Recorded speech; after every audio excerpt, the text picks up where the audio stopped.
Okay, no. Stop.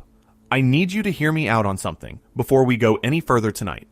Because I keep seeing this take online, and it drives me up a wall every single time. People say Regular Show was just a random comedy. Just two slackers goofing off, 80s music plays, something explodes, roll credits. And look, I get why someone who watched 3 episodes in 2011 would walk away thinking that. I really do. But if you actually sat down and watched all 244 episodes of this show, from the pilot all the way through to that finale in January of 2017, you'd know that something way stranger and way darker was happening underneath all those synth montages and my mom jokes. Something that, honestly, a show airing on Cartoon Network at 7 in the evening had absolutely no business pulling off. And yet, J.G. Quintel and his team did it anyway. Over and over again. For 8 seasons. Tonight we're going through all of it. Going through every moment Regular Show went darker than you expected. Every time this cartoon about a blue jay and a raccoon working at a park decided to tackle death, loss, existential dread, cosmic horror, drug references, censored violence, and the kind of philosophical weight that most adult dramas don't even attempt. We're talking permanent character deaths. We're talking an immortal Yeti who watched the love of his life die and then had to keep living for centuries. We're talking about Benson, a man whose entire existence is a tragedy wrapped in anger management issues. We're talking about a finale arc that took place in space and ended with the most innocent character on the show sacrificing himself by flying into a star. On a kid's network. On Cartoon Network. In a time slot sandwiched between Adventure Time and the amazing world of Gumball. So if you're watching this late at night, get comfortable. Seriously. Grab a blanket, turn the lights down, because we're going to be here for a while. This is a long one, and if you haven't subscribed yet, it really does help us keep making these for you. Just a tap. That's it.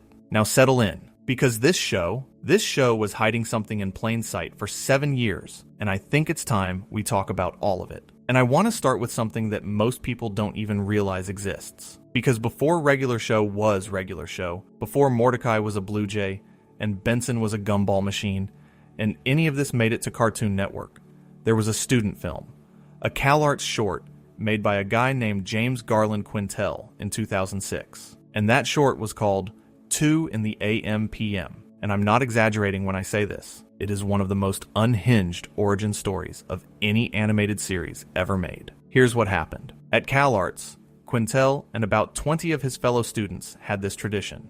They'd throw title ideas into a hat, pull one out at midnight, and then sprint back to their desks to make a short film in 48 hours based on whatever word they drew.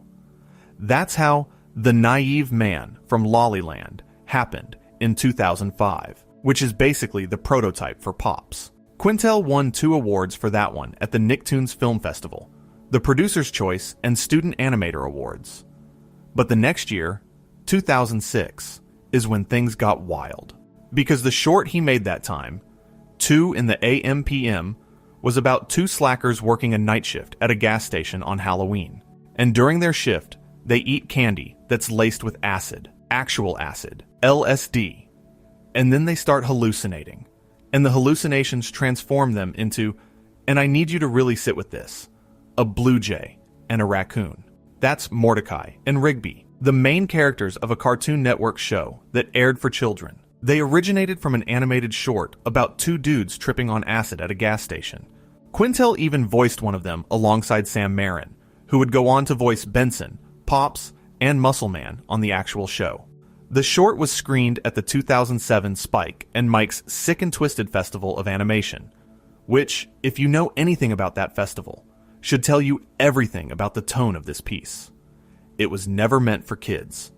It was a dark, surreal, adult comedy about drug-induced hallucinations. And somehow, the character designs from that short became the foundation of a show that aired on a children's network for 7 years.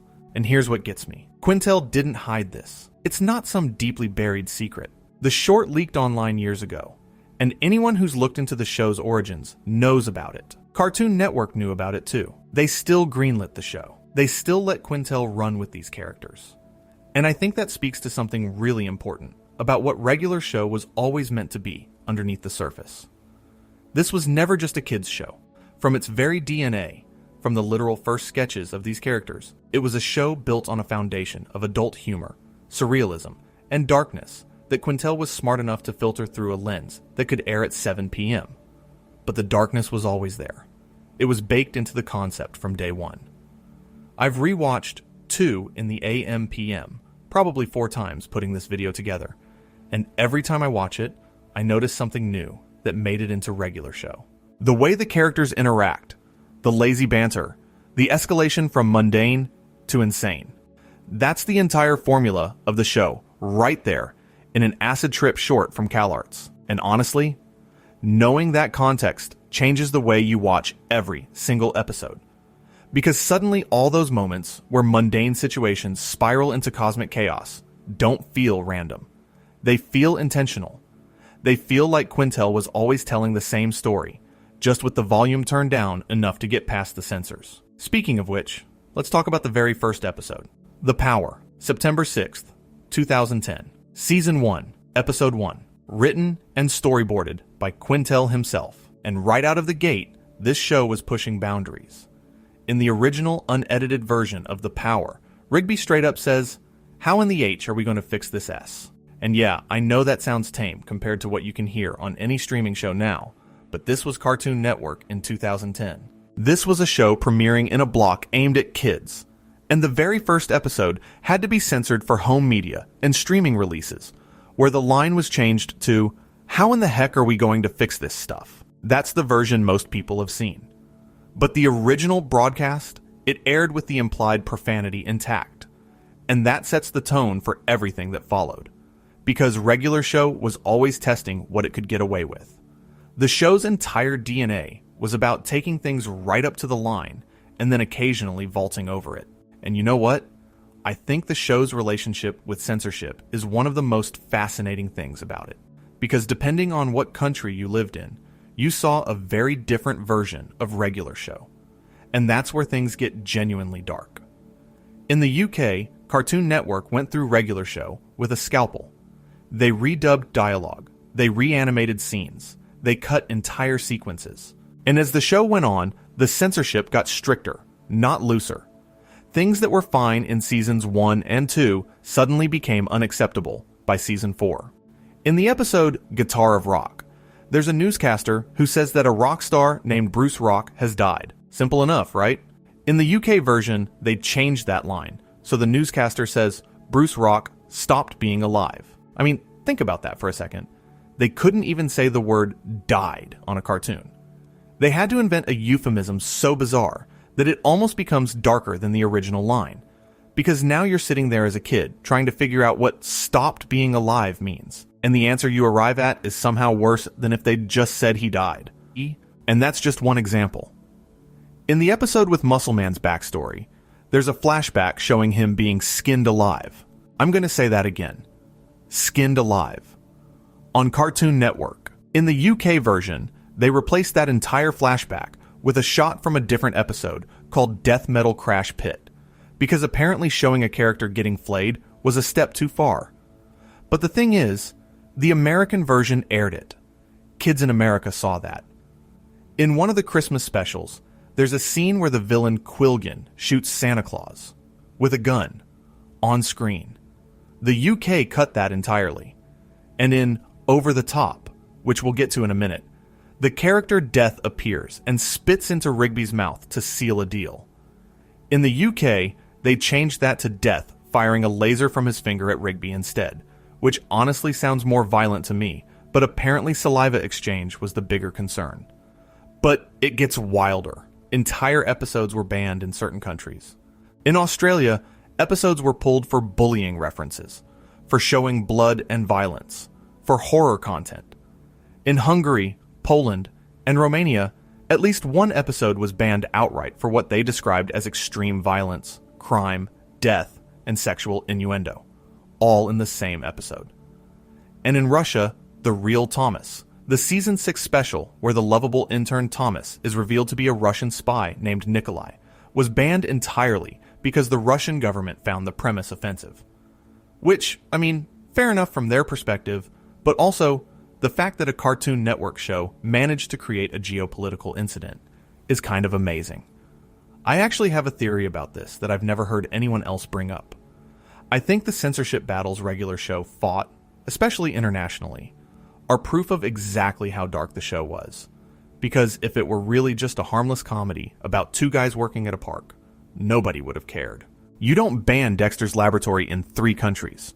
You don't redub SpongeBob because someone stopped being alive.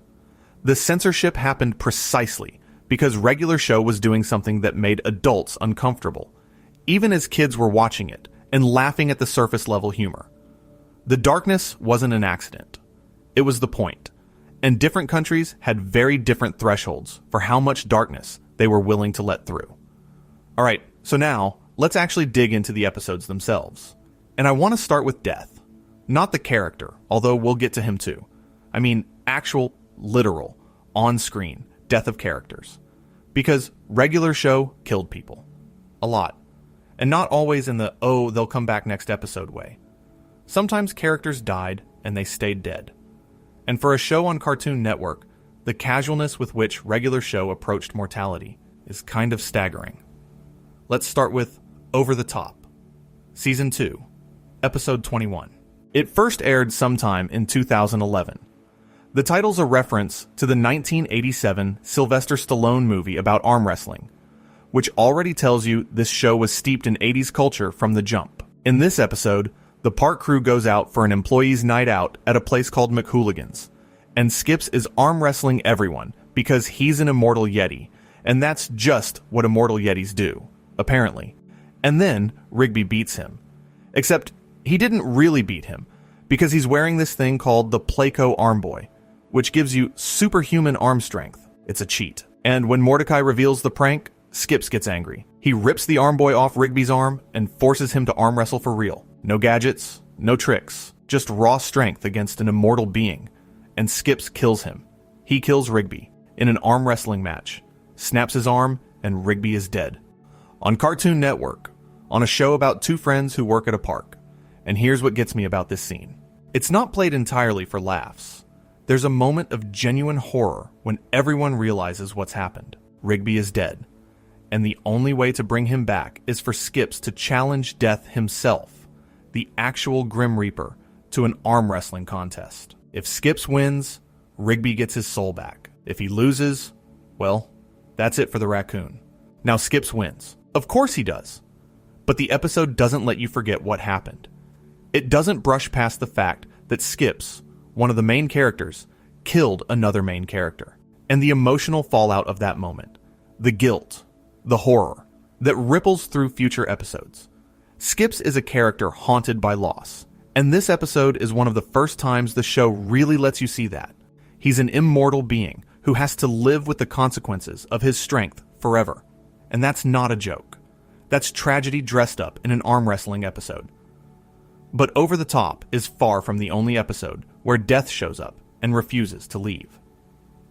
Let's talk about It's Time, Season 2, Episode 2, aired January 3rd, 2011. And this one, I'm going to be honest with you, this one messed me up, because the premise sounds so simple. Mordecai and Rigby get into a fight over Margaret. Classic sitcom love triangle stuff. Rigby starts flirting with Margaret to make Mordecai jealous, and Mordecai, in a fit of jealousy, decides to make Rigby late for his date by filling a microwave with clocks. Because that's what you do in regular show. You put clocks in a microwave. And here's where the show takes a hard left turn into genuine darkness. The microwave full of clocks creates a time vortex. Mordecai and Rigby get sucked into this spiraling void, and during the chaos, Rigby is taunting Mordecai, shoving him. And Mordecai, out of jealousy, out of rage, shoves Rigby off the speeding microwave, into the void, and Rigby dies. I need you to think about what just happened for a second. Mordecai, the protagonist, the character we're supposed to identify with, killed his best friend. Not by accident, not in self-defense. He shoved him to his death because he was jealous about a girl. That is an incredibly dark thing for any show to do, let alone a cartoon on Cartoon Network. And the show doesn't shy away from it.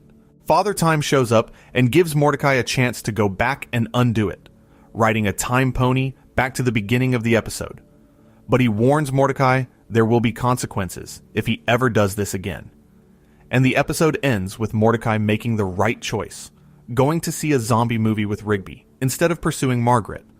But you can't unsee what happened. You can't unknow that Mordecai is capable of that. And that knowledge, that underneath the goofy Blue Jay exterior, there's someone capable of killing his best friend out of jealousy that haunts the rest of the show if you're paying attention. And you know what's funny? Not funny haha, but funny in that dark way this show specializes in? The love triangle that led to Mordecai killing Rigby in its time was just the beginning of regular show's most complicated and divisive storyline, the Margaret and CJ saga. But we'll circle back to that later, because there's so much more darkness to get through first. Let's stay with Death for a minute. The character, Death with a capital D, because regular show turned the Grim Reaper into a recurring character, and the way they did it is both hilarious and deeply unsettling. Death in this show is voiced with this casual, almost bored energy. He's not some terrifying specter. He's more like a bureaucrat who happens to control the boundary between life and the afterlife. And the show uses him so often, in so many different contexts, that you start to forget how bizarre it is that a children's cartoon has a regular working relationship with the personification of death. In Dead at 8, Season 3, Episode 27, Mordecai and Rigby have to babysit Death's son, Thomas. Not Thomas the intern, different Thomas. Death's Thomas is 300 years old, but acts like a toddler. And the only reason they're babysitting is because they accidentally got Muscle Man into a near-death situation with a water slide. And Death threatens to take Muscle Man's soul unless they watch his kid.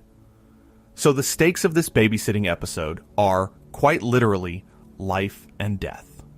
If they screw up the babysitting, their friend dies. That's the premise of a comedy episode, on a kid's show. And Death's son, this ancient infant, has a habit of unleashing destruction everywhere he goes. He's not a cute baby. He's a centuries-old being with the power to kill and the temperament of a toddler. And the show plays it for laughs, but underneath the comedy, there's this deeply uncomfortable idea that death in this universe isn't some abstract concept. It's a person with a family, with a kid who throws tantrums, and the tantrums can end lives. Then there's Grave Sites, Season 2, where Mordecai and Rigby host a scary movie night at an abandoned cemetery in the park. Because of course there's an abandoned cemetery in the park. Of course there is. And during the screening, the footage accidentally reanimates actual corpses, real dead people, rising from their graves, in a kid's cartoon. And the thing that makes this even darker is the casualness of it. Nobody in this universe seems particularly surprised that the dead can come back. It's treated as an inconvenience, not a horror, which implies that in the regular show universe, the boundary between life and death is so thin that accidentally raising the dead is just another Tuesday at the park. I've rewatched that cemetery scene probably 3 times putting this video together, and it hits different every time. Because on the surface, it's a zombie comedy episode. But underneath, it's asking this really uncomfortable question. What does death even mean in a universe where it can be reversed by accident? And regular show never gives you a clean answer. Some deaths are permanent. Some aren't. Some characters come back. Some don't. And that inconsistency isn't a flaw. I think it's intentional. Because that's how death works in real life too, isn't it? Sometimes people survive things they shouldn't. Sometimes people die from nothing. There's no logic to it, no fairness. And regular show, whether consciously or not, captures that randomness in a way that's genuinely unsettling. Okay, let me shift gears here because I want to talk about Skips. And I mean really talk about him. Because Skips might be the single most tragic character in the entire show, and I don't think he gets nearly enough credit for that. Here's a character voiced by Mark Hamill, and yes, that Mark Hamill, Luke Skywalker himself, who's been with the show from the beginning and has said in interviews that Skips is one of his favorite roles. And when you understand the full weight of Skips' story, you understand why Hamill connected with this character so deeply. On the surface, Skips is the park's handyman. He fixes things. He skips everywhere instead of walking, hence the name. He's an immortal Yeti who seems to know how to solve every problem the group encounters. He's the reliable one, the one everyone turns to when things go wrong. And for the first couple of seasons, that's mostly what he is. The reliable fix-it guy, the immortal who's seen it all. But then the show starts peeling back the layers, and what's underneath is devastating. The episode Skip's Story, which aired in Season 5, is a half-hour special that finally reveals how Skips became immortal. And I'm going to tell you right now, this episode has a 9.7 rating on IMDb, and it deserves every decimal point of that. Because here's the thing, Skips wasn't always called Skips. He used to be called Walks. Just Walks. An ordinary name for an ordinary guy. And when he was young, Walks met a girl named Mona, Desdemona, and they fell in love. And here's the part that gets me every time I think about it. The reason Skip skips everywhere, the reason he changed his name, the reason this seemingly quirky character trait exists at all is because of Mona. They used to skip together. When they were young and in love, they'd skip around their school, and she gave him the nickname Skips. It was their thing, this playful, joyful, innocent thing between two people who loved each other. And a few years after she died, he changed his name permanently.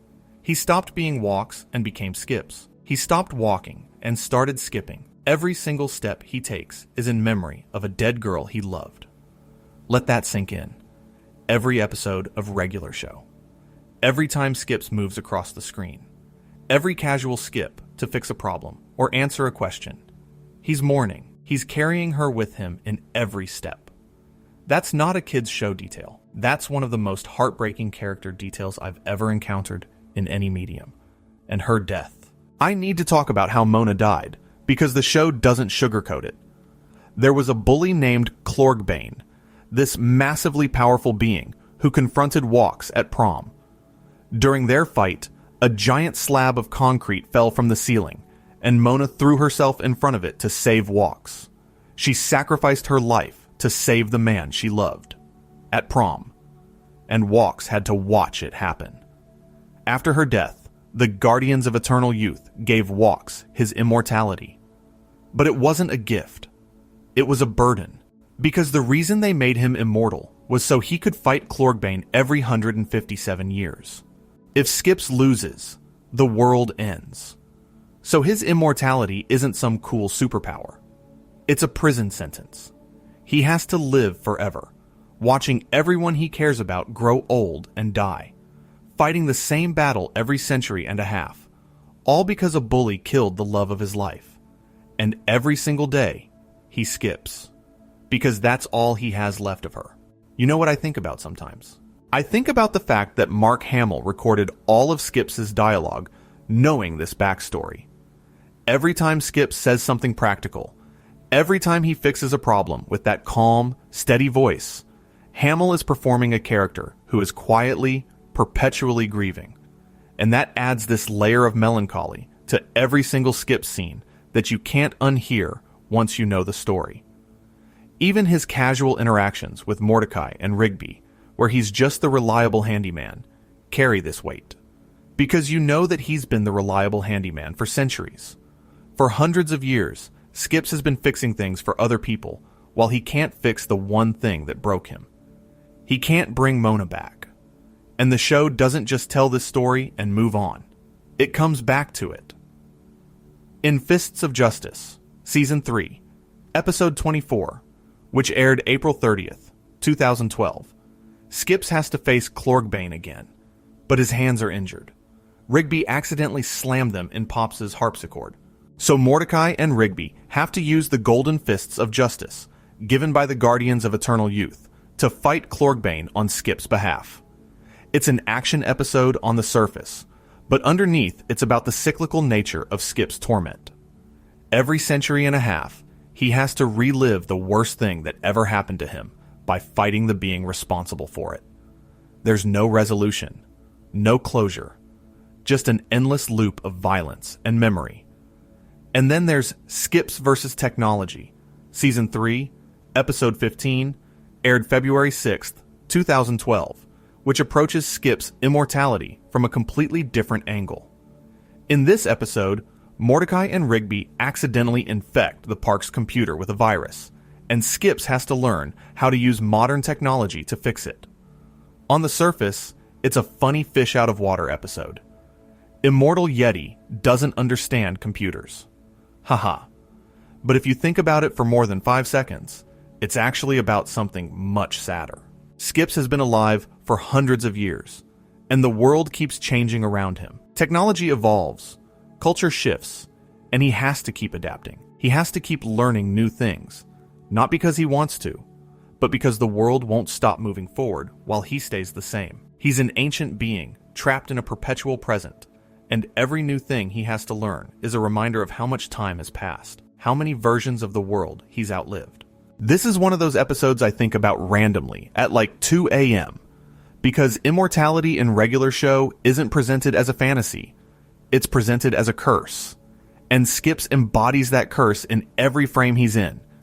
He's the loneliest character in the show, surrounded by friends who will all die before him, carrying a dead girl's nickname as his identity, fighting the same fight forever. And he never complains about it. He just keeps skipping. And the show returns to Skip's loneliness again and again.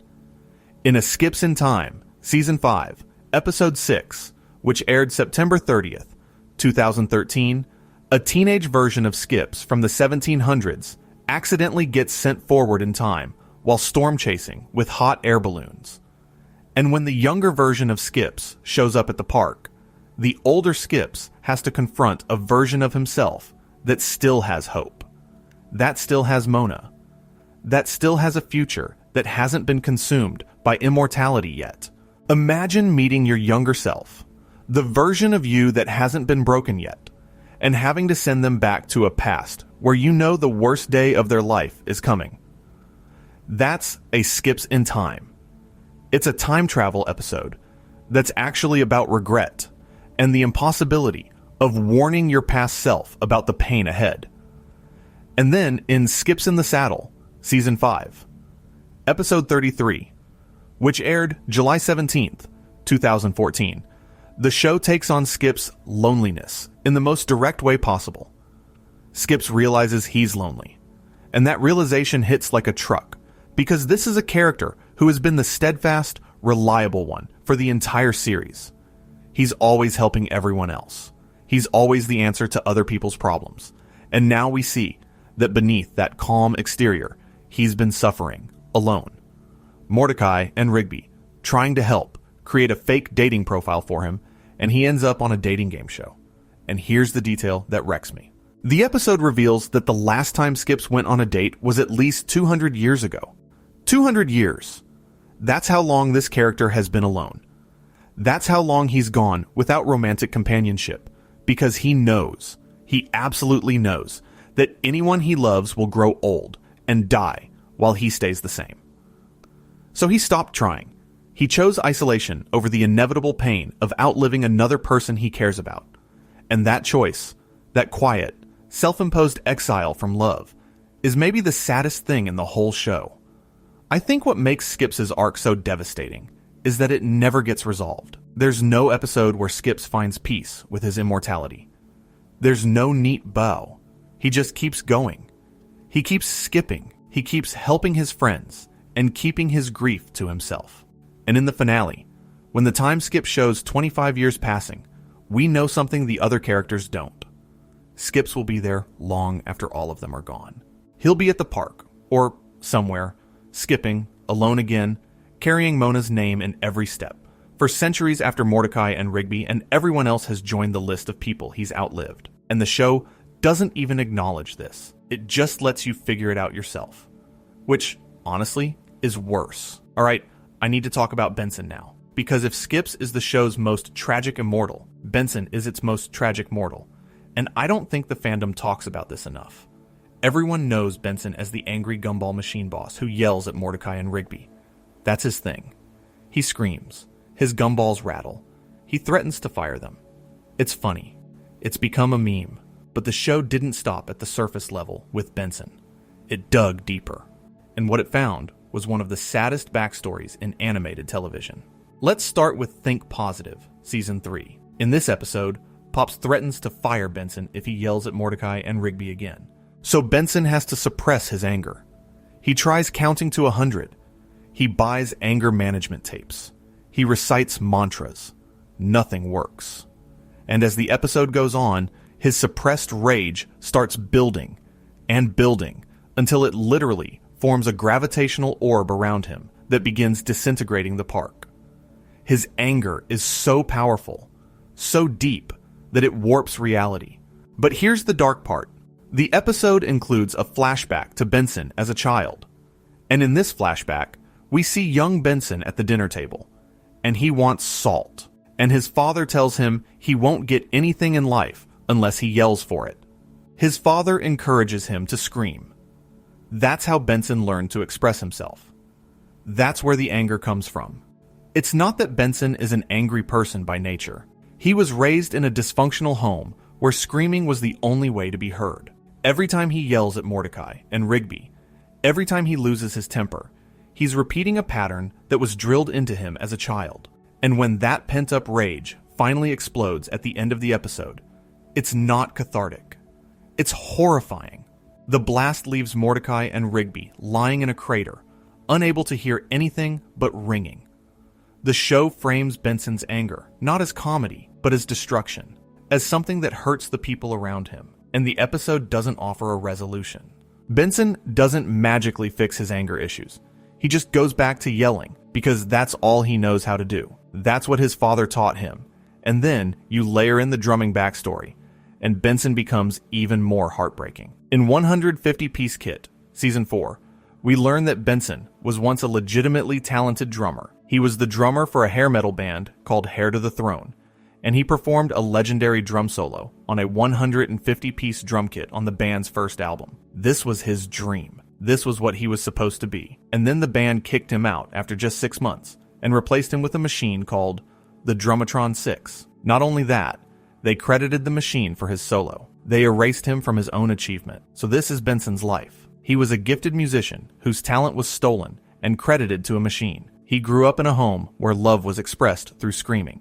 And now he's a middle manager at a park, stuck managing 2 slackers who don't respect him, who remind him every single day of the dreams he gave up. When Benson threatens to fire Mordecai and Rigby, he's not just being a strict boss. He's a man watching 2 younger guys waste the kind of potential he never got to fulfill. He's angry because he cares. And he's angry because caring has only ever gotten him hurt.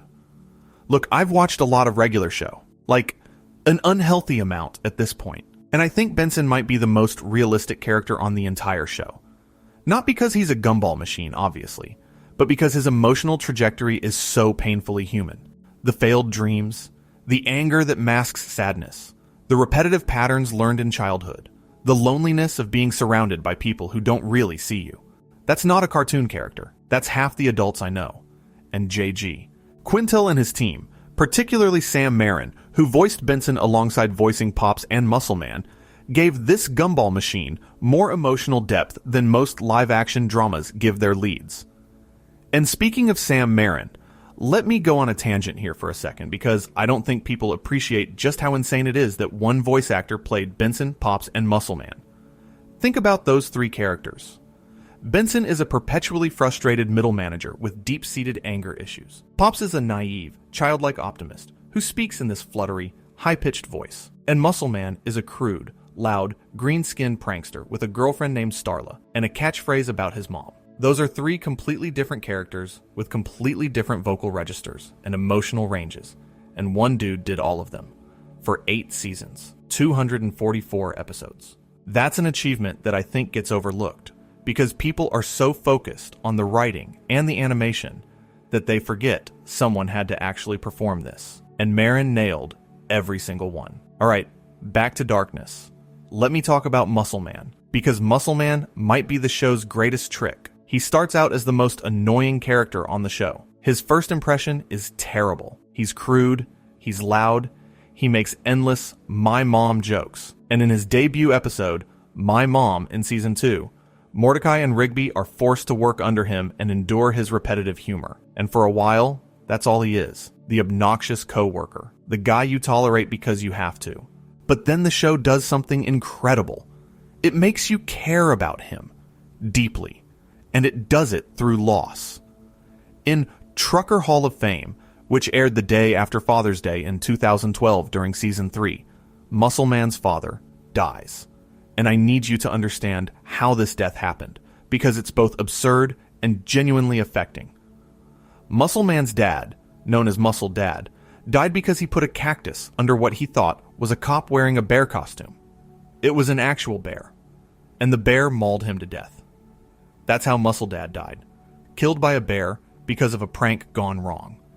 And the episode follows Mordecai, Rigby, and Muscle Man as they travel to the Trucker Hall of Fame to spread Muscle Dad's ashes, because Muscle Man grew up believing his father was a legendary trucker. But when they get there, a group of actual truckers reveals the truth. Muscle Dad wasn't a trucker at all. He was a forklift operator. He'd lied to his son his entire life, so his son would be proud of him. A forklift operator who told his kid he was a trucker, who died because of a prank, whose ashes are being spread at a Hall of Fame he doesn't belong in. And then Muscle Dad's ghost appears, and he doesn't apologize for lying. He protects his son. When the truckers turn hostile, Muscle Dad's ghost fights them off, and in that moment, the lie doesn't matter anymore. What matters is that this man, even in death, even as a ghost, still shows up for his kid. It's this beautiful, messy, complicated portrayal of fatherhood that has no business being in a Cartoon Network show, and yet, there it is, making you cry about a green cartoon man and his dead dad who wasn't really a trucker. This episode hit me way harder than I expected, and I've seen it multiple times now, because it's not just about Muscle Man's dad. It's about the lies parents tell to protect their children and the way those lies shape who we become.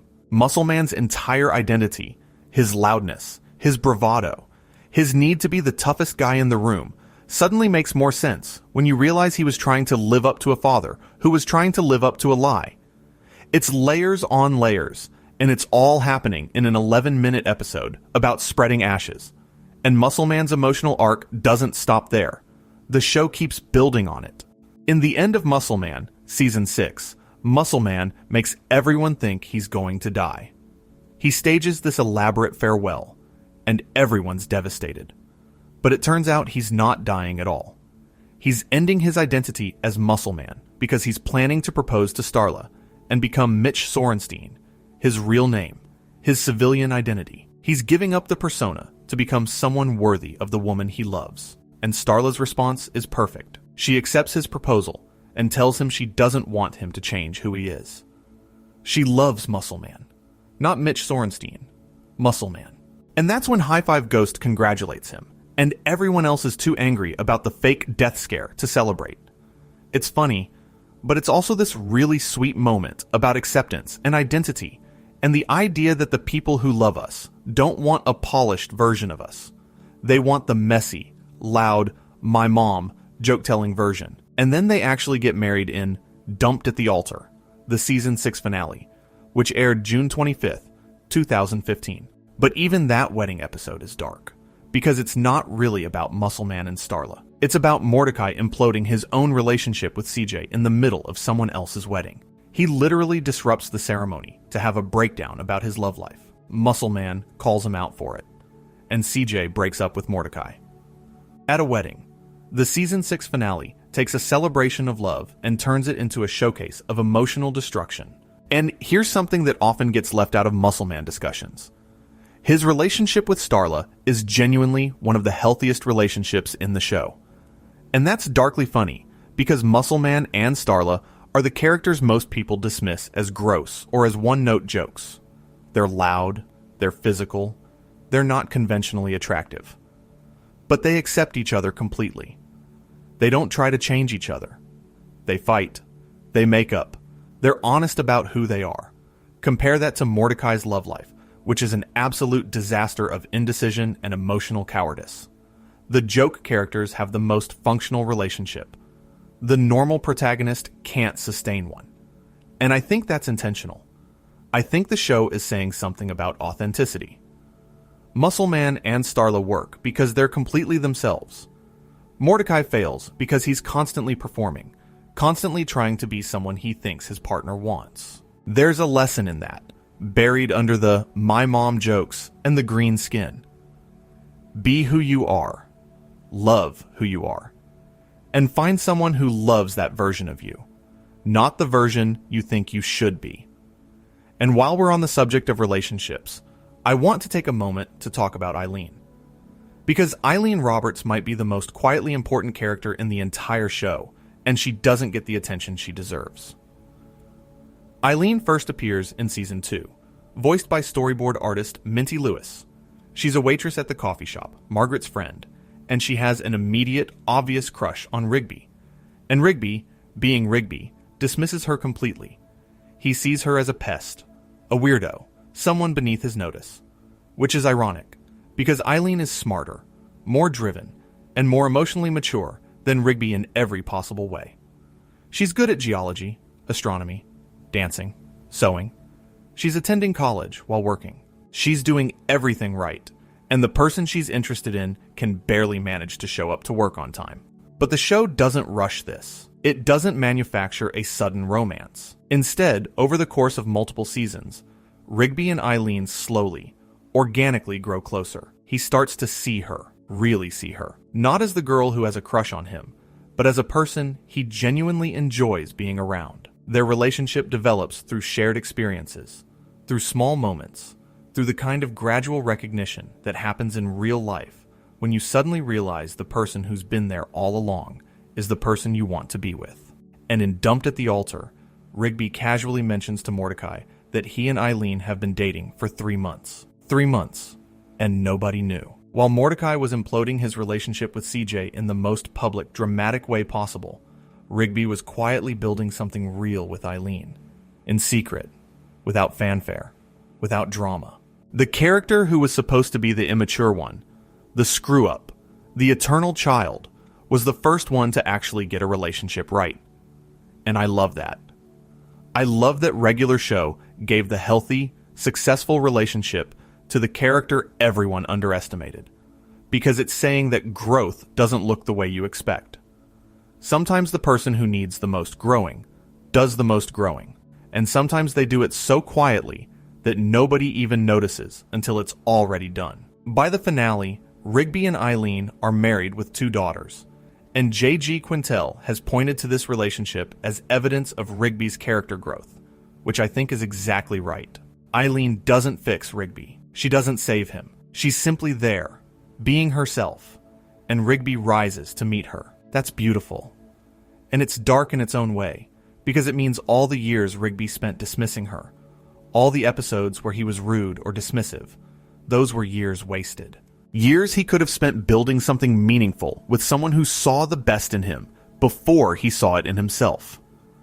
Remember what I said earlier about It's Time, where Mordecai killed Rigby out of jealousy over Margaret? The love triangle between Mordecai, Margaret, and CJ is the show's longest-running exploration of that same darkness in Mordecai's character. And it's one of the most divisive storylines in the entire series. And I think that's precisely because it's so honest. Here's the timeline. Mordecai spends the first few seasons pining after Margaret, a Robin who works at a coffee shop. He's shy, he's awkward, he can barely talk to her without stumbling over himself. And the show draws this out across multiple seasons, building this slow burn romance that the audience is heavily invested in. And then, in Stake Me Amadeus, the Season 4 finale, which aired August 12th, 2013, Mordecai finally asks Margaret to be his girlfriend. They've been dating, they've been kissing. Everything seems to be leading to this moment. And Margaret says no, not because she doesn't care about him. She tells him she feels like they could have something real, something that could actually go somewhere. But she holds up an acceptance letter to her dream school, Milton University, and she has to go. She's crying as she runs out of the restaurant, and Mordecai is left there, heartbroken. He drives her to the airport at sundown, and that's it. That's the Season 4 finale. The protagonist's love story, which has been building for 4 seasons, ends with a rejection at a restaurant and a drive to the airport. And here's the thing about that moment that guts me. Margaret didn't reject Mordecai because she didn't love him. She rejected him because she loved herself more. She chose her dream over a relationship. And the show doesn't frame that as wrong. It doesn't frame Margaret as a villain for leaving. It frames it as the kind of devastating, necessary choice that adults have to make. Sometimes love isn't enough. Sometimes the person you care about has to leave, and there's nothing you can do about it. That's an adult lesson. That's a lesson most cartoons don't have the courage to teach. And Regular Show put it in a season finale on Cartoon Network. And then CJ enters the picture. Cloudy J, a cloud woman who Mordecai starts dating in season 5. And she's great. She's fun. She's adventurous. She shares his interests. She's everything Margaret wasn't in terms of availability and enthusiasm. And for a while, it seems like Mordecai has moved on. He's found someone who wants to be with him, who chooses him, and then Margaret comes back. And this is where the show gets painfully, uncomfortably real, because Mordecai doesn't handle it well. In the season 6 episode Sad Sacks, which aired January 8th, 2015, Mordecai is trying to reconcile with CJ after accidentally kissing Margaret at a Christmas party. He's apologizing, and CJ is almost ready to forgive him when Margaret calls and his phone shows a romantic photo of her as the contact image and plays a love song as her ringtone. Things he never changed. Things he should have changed. And CJ sees all of it and storms out. Mordecai is not a good boyfriend, and the show doesn't let him off the hook for it. He's indecisive. He's emotionally stunted. He can't let go of the past while trying to build a future. And that's painfully realistic. Most shows would either make the protagonist charming enough to excuse his behavior or paint one love interest as clearly wrong so the audience knows who to root for. Regular Show does neither. Margaret isn't wrong for leaving. CJ isn't wrong for being hurt. Mordecai isn't evil. He's just bad at relationships in the way that real people are bad at relationships. He doesn't know what he wants, and his confusion hurts everyone around him, including himself. This storyline drove fans crazy. People picked sides. Team Margaret versus Team CJ was a genuine internet war. And I think that's because both sides had legitimate arguments. The show never gave you an easy answer. It just showed you the mess. And in the end, Mordecai doesn't end up with either of them. In the series finale, the 25-year time skip reveals that Mordecai married a Batwoman he met at an art gallery, someone we never even saw during the show's run. He has 3 children with her. Margaret and CJ both move on with their own lives. And I think that's the darkest, most honest thing Regular Show ever did with this storyline. Because it's saying that sometimes the person you spend years obsessing over, the love triangle that consumes your entire young adulthood, doesn't matter in the end. Sometimes you grow up and the answer turns out to be someone you haven't even met yet. All that pain, all that drama, all those episodes of Mordecai agonizing over Margaret versus CJ. And it ultimately didn't matter. The love of his life was a stranger. And that's terrifying and liberating in equal measure. If you've made it this far, you already know this isn't a light video. But we're going deeper, because I want to talk about the episodes that were genuinely scary. Not dark, not sad, but actually frightening. And Regular Show had more of those than you might remember. Hello Governor, the Season 2 premiere, which aired November 29th, 2010. Written and storyboarded by Sean Seelys and Cheyenne Takuchi. This is the one where Rigby watches a cheesy horror movie about a possessed British taxi that hunts down and kills the gang members who murdered its driver. Standard B-movie stuff, but Rigby can't handle it. He starts having nightmares. The taxi appears in his dreams, chasing him, hitting him. Mordecai tries to desensitize him by taking him to Benson's cricket game to expose him to British people, but everyone keeps greeting Rigby with, "Hello, Governor," and it keeps triggering his fear. And then the taxi appears in real life, chasing Rigby back to the house. Now, the resolution is funny. It turns out the taxi is just a video store employee who wants Rigby to return the movie. But the nightmare sequences in this episode are genuinely disturbing. The imagery of the possessed taxi, the way it appears from nowhere to strike, the relentless predatory pursuit through Rigby's dreams. For an episode that aired as a season premiere on a kids' channel, Hello Governor goes hard on the horror. And I think that set the template for Regular Show's approach to scares. They weren't going for jump scares or gore. They were going for dread. That creeping, psychological kind of fear where something ordinary, a taxi, becomes something terrifying because your mind can't let go of it. And then there's the Terror Tales of the Park series. Regular shows answer to The Simpsons' Treehouse of Horror. Starting in Season 3 and running all the way through to Season 8, these annual Halloween specials gave the writers permission to go absolutely wild with horror. Because the Terror Tales episodes aren't canon, characters could die, be dismembered, or suffer fates worse than death without any consequences carrying over to the regular episodes. And the writers took full advantage. Across 6 Terror Tales specials, the show delivered some of the most genuinely creepy animated segments on television. Body horror, psychological terror, cosmic dread, things that would be at home in an adult horror anthology, animated in the regular show style and aired during a Halloween block on Cartoon Network. And because these episodes were presented as stories the characters were telling each other, there was always this meta layer. The park crew sitting around, trying to scare each other, and the audience gets to see what scares a group of characters who already live in a universe where death is a recurring character, and raising the dead is a Tuesday afternoon. And here's the thing about the Terror Tales series that I find genuinely unsettling. The fact that the characters are telling these stories to each other means they're imagining these horrible scenarios. Mordecai imagines himself being killed. Rigby imagines monsters. Benson imagines supernatural punishments. These aren't nightmares they're having. They're stories they're choosing to tell. They're entertaining themselves with their own potential destruction.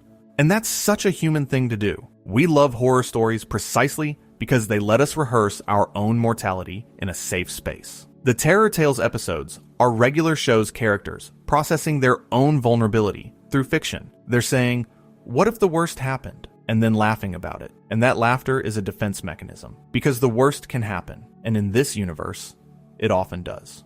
Each installment got progressively more intense. By Terror Tales of the Park 6 in Season 8, the segments were incorporating cosmic horror elements that tied into the broader space arc. The writers had 6 years of practice, pushing the boundaries of what horror could look like in this show's animation style, and by the end, they were producing content that genuinely rivaled adult horror anthologies in terms of atmosphere and dread. And while we're discussing the show's willingness to go big, I want to mention the brilliant Century Duck Crisis Special, Season 6, Episode 24. This is the one where the baby ducks and geese from earlier seasons return, and the whole thing escalates into a giant robot battle in space over merchandising contracts. It sounds completely absurd, and it is.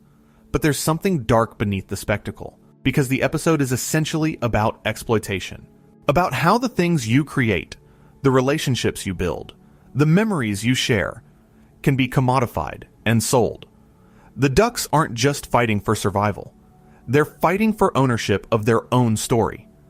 And that's a metaphor that hits different when you think about the animation industry, where creators regularly lose ownership of their own work, where characters they created are merchandised and franchised without their input. Quintel was making a statement here, wrapped in a giant robot fight on a kid's network. I actually want to pause here and acknowledge something, because I know I keep coming back to this point, but I think it's the key to everything about regular show's darkness. The show works because it never announces what it's doing. It never turns to the camera and says, hey, we're going dark now. The darkness is woven into the fabric of the comedy so seamlessly that you often don't realize how heavy something is until hours later, when you're lying in bed thinking about a cartoon gumball machine whose father taught him to scream as a form of communication. That's what the show's writing does better than almost anything else on television. It trusts the audience to find the depth on their own. Let me talk about the Excellent episode. Season 3, Episode 17. This one won a Primetime Emmy Award, and it deserved it. The premise: there's a restaurant challenge. Eat a giant omelet, and if you finish it, you get a prize. Rigby wants to try it even though he's allergic to eggs. Because he's Rigby. Because he never listens. Because some part of him needs to prove he can do things that everyone tells him he can't, and he eats the omelet. And he goes into an allergic reaction so severe that he falls into a coma. A coma. From eggs. In a kid's cartoon. And the rest of the episode follows Mordecai trying to win the challenge in Rigby's honor, because there's this mystery surrounding the challenge. A previous participant named Jonathan Kimball became obsessed with winning it, and one day he was found shouting, "I figured it out," and then was never seen again. Just vanished. His notes on how to win the challenge are all that remain. And when Mordecai gets to the final stage of the challenge, he discovers that you have to choose the correct hat. Choose wrong, and, well, Jonathan chose wrong. That's why he was never seen again. The show never explicitly says Jonathan died. It doesn't need to. The implication is clear, and somehow that's darker than if they'd shown it.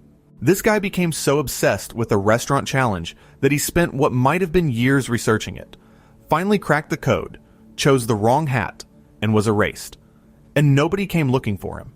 Nobody cared enough to investigate. He just became a cautionary tale and a set of notes. But the real emotional core of Excellent isn't the mystery.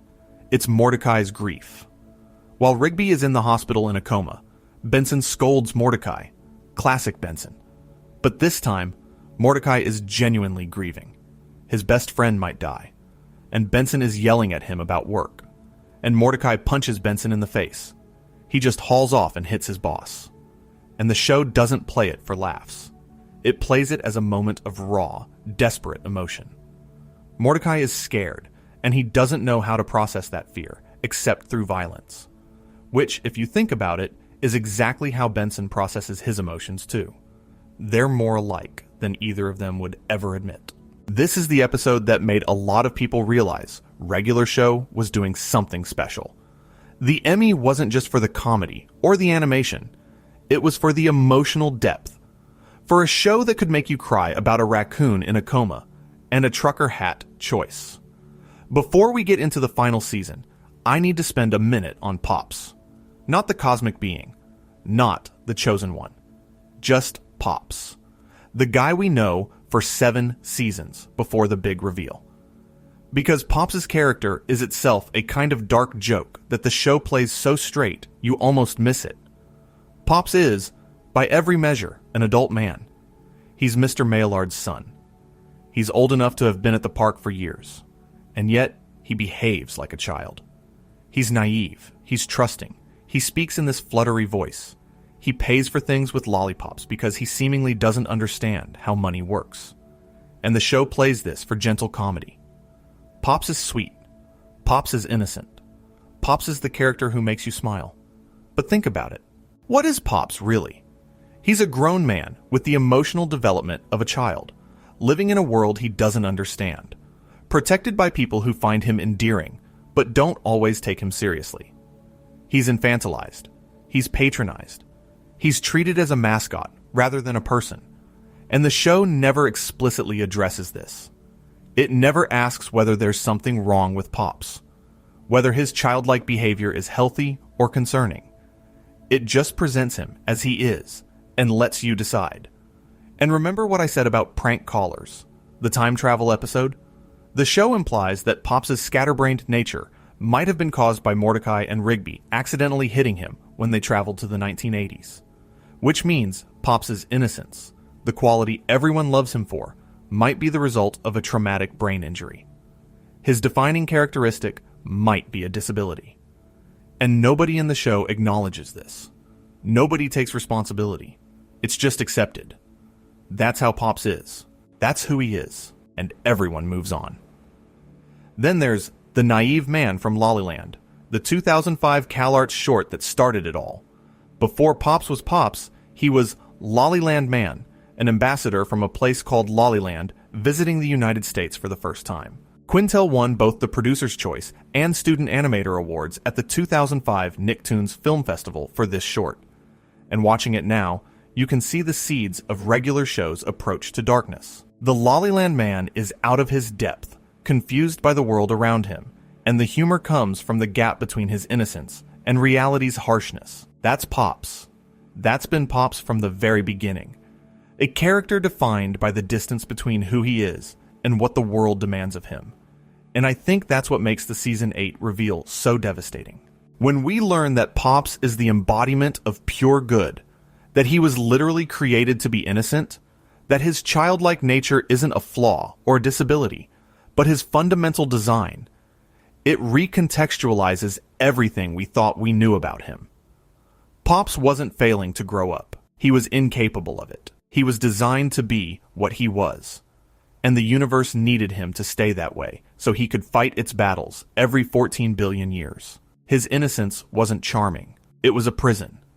A cosmic mandate that kept him childlike so he could serve his purpose in an eternal war he never asked to be part of.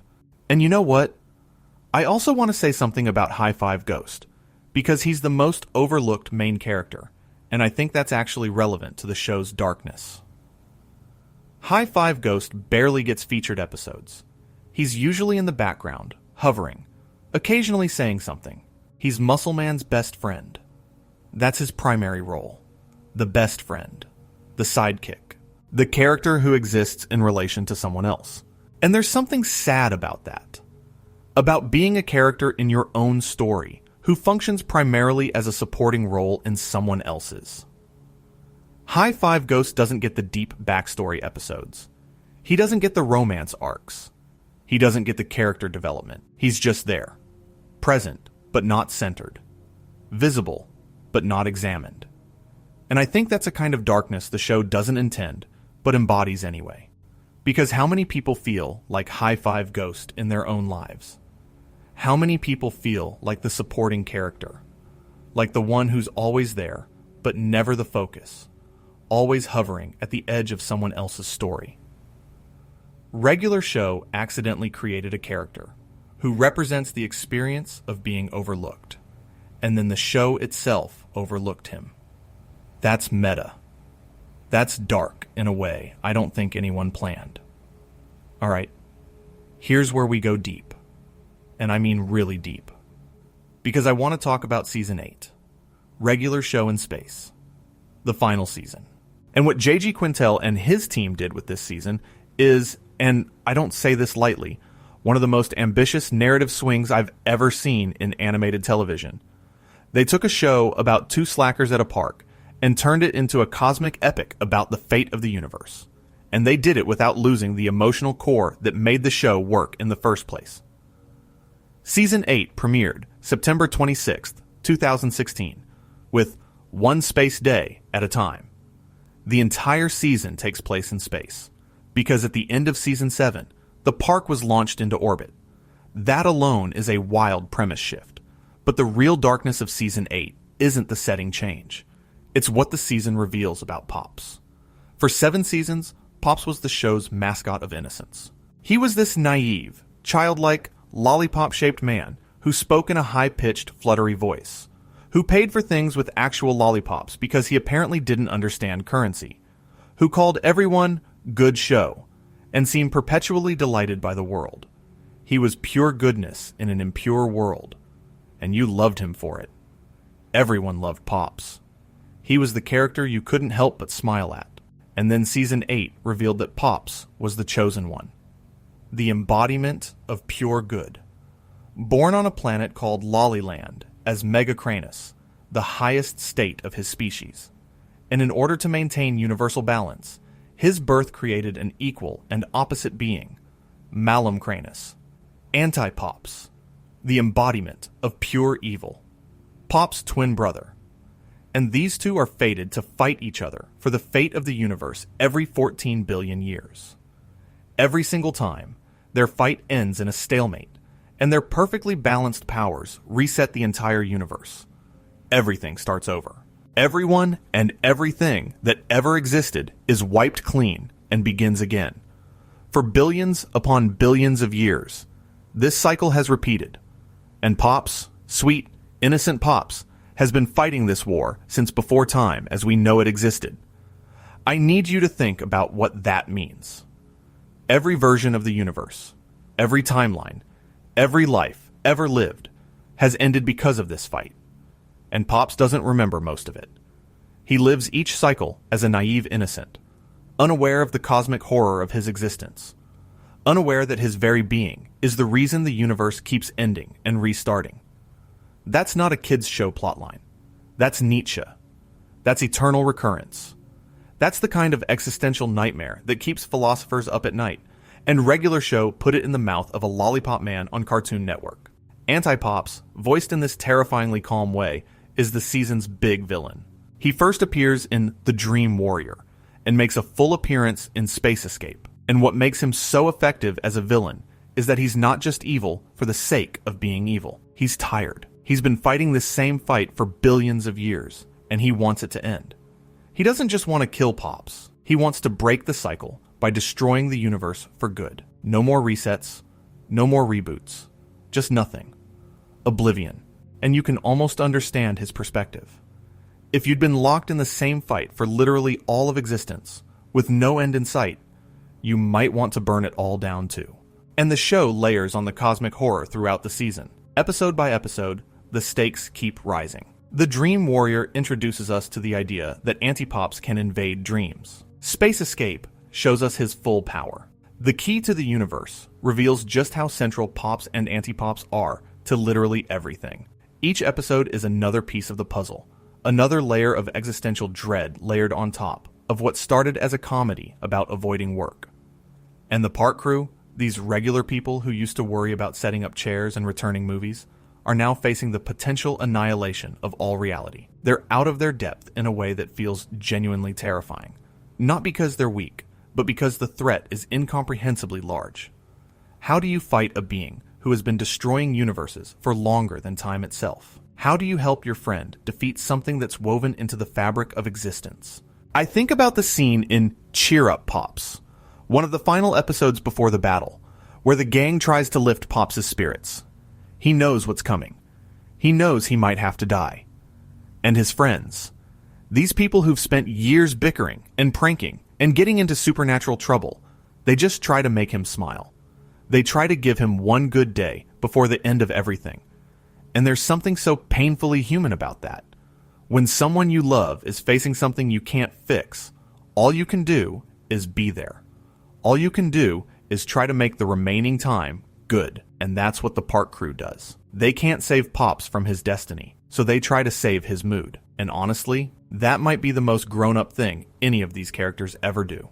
The season builds to this confrontation across multiple episodes. Kill 'Em with Kindness, which aired later in the season, shows Pops still refusing to fight his brother. He wants to find a peaceful solution. He doesn't want violence. And that's the crux of Pop's character. Even when faced with the embodiment of evil, even when the fate of the universe depends on his willingness to fight, Pops chooses kindness first. He chooses to try and reach his brother, rather than destroy him. And that brings us to the finale. A regular, epic, final battle. Aired January 16th, 2017. The final episode of Regular Show. And I'm going to level with you. This episode has a 9.9 rating on IMDb out of 10. That's essentially a perfect score. And after what happens in this episode, I understand why. The gang helps Pops prepare for his final battle with Anti-Pops. And Mordecai comes up with a plan. Set traps for Anti-Pops to give Pops an advantage he's never had in previous cycles. Because, remember, every previous battle has ended in a stalemate. But this time, Mordecai and Rigby and the entire park crew are there. They're fighting alongside Pops. They're doing something that's never been done before. In any cycle. They're adding variables to an equation that's been the same for billions of years. And it works. Sort of. The traps give Pops an opening. But what actually defeats Anti-Pops isn't violence. It isn't strength. It's the most Pops thing possible. He hugs him. Pops hugs his brother. The embodiment of pure good embraces the embodiment of pure evil. And for just a few seconds, Anti-Pops hesitates. Something in him, some buried fragment of the being he was before billions of years of hatred, responds to that hug. And in that moment of hesitation, Pops pushes both of them into a star. Pops sacrifices himself. He kills himself and his brother by flying them both into a sun. And the universe, for the first time in its existence, doesn't reset. The cycle is broken, not because someone won the fight, but because someone refused to fight. Because someone chose love over combat, hugging over punching, and the one thing the universe had never accounted for, genuine, unconditional kindness, was the thing that finally ended the cycle. Look, I've watched a lot of animated finales. I've seen Adventure Time's ending, and Steven Universe's ending, and Gravity Falls ending, and regular shows might be the one that hits me the hardest. Because Pops dies, permanently. The most innocent character on the show, the one who never had a mean bone in his body, gives up his life to save a universe that mostly ignored him. And the show gives us a funeral scene. Mr. Maillard, Pops' father, erects a memorial statue. The park crew mourns. It's quiet and painful and real. And then, the time skip. 25 years later, Mordecai has become a successful artist. He's married to a Batwoman he met at an art gallery. They have 3 children. Rigby and Eileen are married with 2 daughters. Muscleman and Starla are together. Everyone has moved on. Everyone has grown up. The park, this place that was the center of their universe for years, is just a memory now. A place they used to work. And they've all gone on to live full, ordinary lives. And the show doesn't just give us a montage. It earns every second of that time skip. We see Mordecai painting. We see him at a gallery. We see him meeting a Batwoman. And there's this spark. We see their wedding, their children, and then we see Rigby coaching his daughters, living in a house with Eileen, and Muscleman, and Starla, and Benson, who's older, who's survived, and Margaret, who became a news anchor, and CJ, who found her own life. Every character got to grow up. Every character got to become something. And the park, this place where none of them thought they'd stay forever, turns out to be the place that shaped all of them. The incubator. The cocoon that looked like stagnation, but was actually preparation. There's a scene at the 25-year reunion where they're all standing around the park. Older now. Different. And you can see it on their faces. The park hasn't changed. They have. The swings are the same. The house is the same. The fountain is the same. But the people are different. They've been through marriages and careers and children and loss. And they're standing in the place where all of that started. And you can feel the weight of the distance between who they were and who they've become. And I think about how Quintel wrote this. This is a man who voiced Mordecai, who put himself into that character.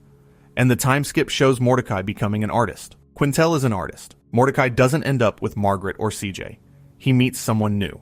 And he paints, and he's happy. And I can't help but wonder how much of Quintel is in that ending. How much of his own hopes and fears and growth went into the decision of where to leave Mordecai. There's also something gutting about Mordecai's artistic success, because for the entire run of the show, we never see Mordecai pursue art seriously. He's at the park. He's slacking off. He's chasing girls. The dream is buried under the inertia of daily life. And then in the time skip, he finally does the thing. He becomes the person he was always capable of being. But it took leaving the park. It took losing everything familiar. It took growing up in ways that were painful and messy and took years. The payoff doesn't come during the show. It comes after. And I think that's the most honest thing the show ever said about dreams. They don't materialize when you want them to. They materialize when you've finally done enough growing to be ready for them. And by then, you look back at the person you were and barely recognize them. In the very last scene, the camera pulls away from the park, from the characters, from the world we've spent 8 seasons in, and it cuts to a different realm, something that looks like heaven. And Pops is there. He's watching his friends on a tape labeled Regular Show. He's been watching the whole thing, all of it, every episode, every fight, every triumph, every moment of darkness and light. And he smiles and says, "Jolly good show." I'm not going to lie to you. I teared up the first time I saw that, and the second time. And I'm getting a little choked up right now just describing it. Because the show is telling us that Pops saw everything. He saw Mordecai grow up. He saw Rigby graduate. He saw Muscle Man become a father. He saw the lives his sacrifice made possible. And he thinks it was worth it. All of it. Jolly good show. That's how Regular Show ends, with the purest character in the show dead, watching from heaven, and finding joy in the lives his death made possible. On a kids' network, in a show that started with 2 dudes trying to avoid work. And if you're watching this late at night, if you're lying in bed right now, listening to me talk about a cartoon lollipop man dying in a star, I want you to know that I think about this ending a lot. Because it's about more than a cartoon. It's about what innocence costs. It's about the idea that sometimes the kindest people pay the highest price. And it's about the quiet, devastating truth that growing up means losing the people who represented your childhood. Pops was the show's childhood. He was the part of you that paid with lollipops and called everything jolly good and saw the best in everyone. And growing up means that part of you has to die. Not because the world kills it, but because you outgrow it. And the best you can hope for is that somewhere, in some version of heaven, that part of you is watching and saying it was all worthwhile.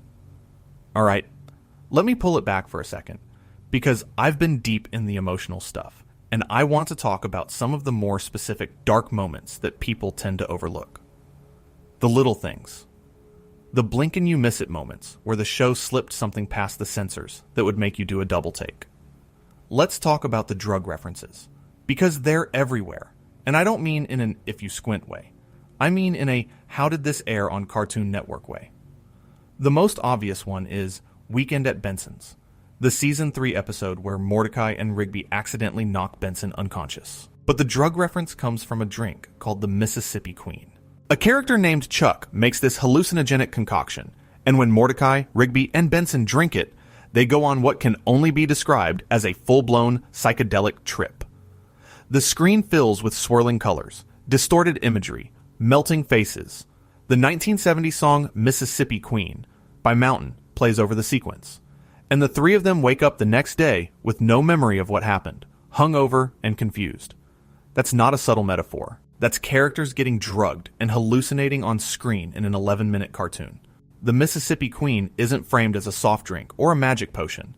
It's framed exactly like a drug. The trip sequence, the blackout, the hangover. These are the hallmarks of substance use, presented without commentary, without a drugs are bad message, without any of the usual safety nets that children's television uses when approaching this territory. The show just shows you what it looks like to get messed up and lets you draw your own conclusions. And that's not the only instance. Throughout the series, you can spot 420 on digital clocks in the background. There are Pink Floyd posters on walls. References to The Big Lebowski, a movie about a stoner, pop up repeatedly. In one episode, a character says, "I've got a 420 at a 420. You know what that means. I know what that means. The Cartoon Network censors either didn't know what that meant or chose not to care. And here's one that really surprised me on my rewatch. In Prank Callers, which we talked about earlier, there's a moment where Mordecai and Rigby are in the 1980s and they encounter a character on a payphone, and the time on the clock reads 420 in the 80s during a time travel episode. The show put the stoner reference in a literal time capsule, and that's such a specific, intentional choice that it's hard to read as anything other than a wink to the adult audience. The writers knew exactly what they were doing. They were embedding these references like Easter eggs, rewarding the viewers who were paying close enough attention to catch them. And there's the whole thing with Benson and drinking. Across multiple episodes, Benson's behavior at parties and social events mirrors someone who drinks too much. The slurred speech, the exaggerated emotional responses, the impulsive decisions.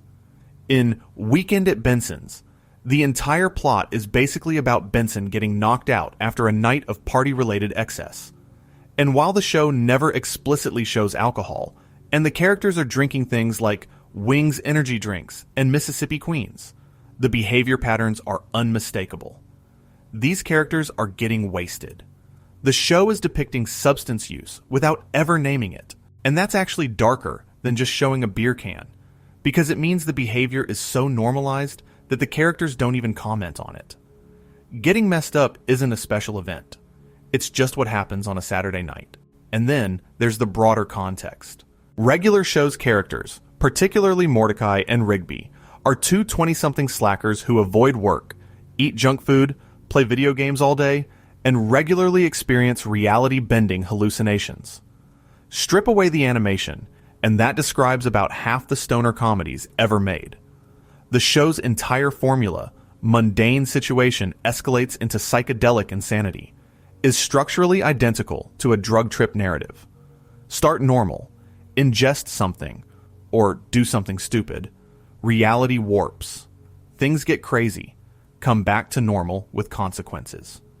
And remember, this show's creator made 2 in the AM PM, a short film about 2 guys eating acid-laced candy and hallucinating into different beings.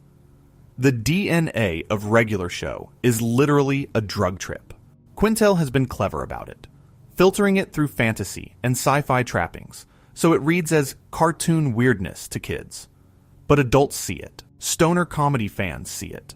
And I think that dual readability, the fact that kids see a wacky cartoon and adults see a drug comedy, is one of the most ingenious things about Regular Show's design. Now, I want to pivot to something I've been wanting to get into, and that's the fan theories. Because the Regular Show fan community has developed some genuinely unsettling interpretations of the show, and some of them have more evidence than you'd expect. The biggest one, the granddaddy of all Regular Show fan theories, is the drug trip theory. The idea is simple. Mordecai and Rigby are constantly high, and the audience is seeing their hallucinations. Everything supernatural, every escalation, every time the mundane turns cosmic, is actually a drug-induced delusion. The park isn't magical. They're just tripping. And the show is showing us what they see, not what's actually happening. Now, on the surface, this is the kind of theory that fans slap onto every animated show. They're all in a coma, or it's all a dream. Usually, it doesn't hold water.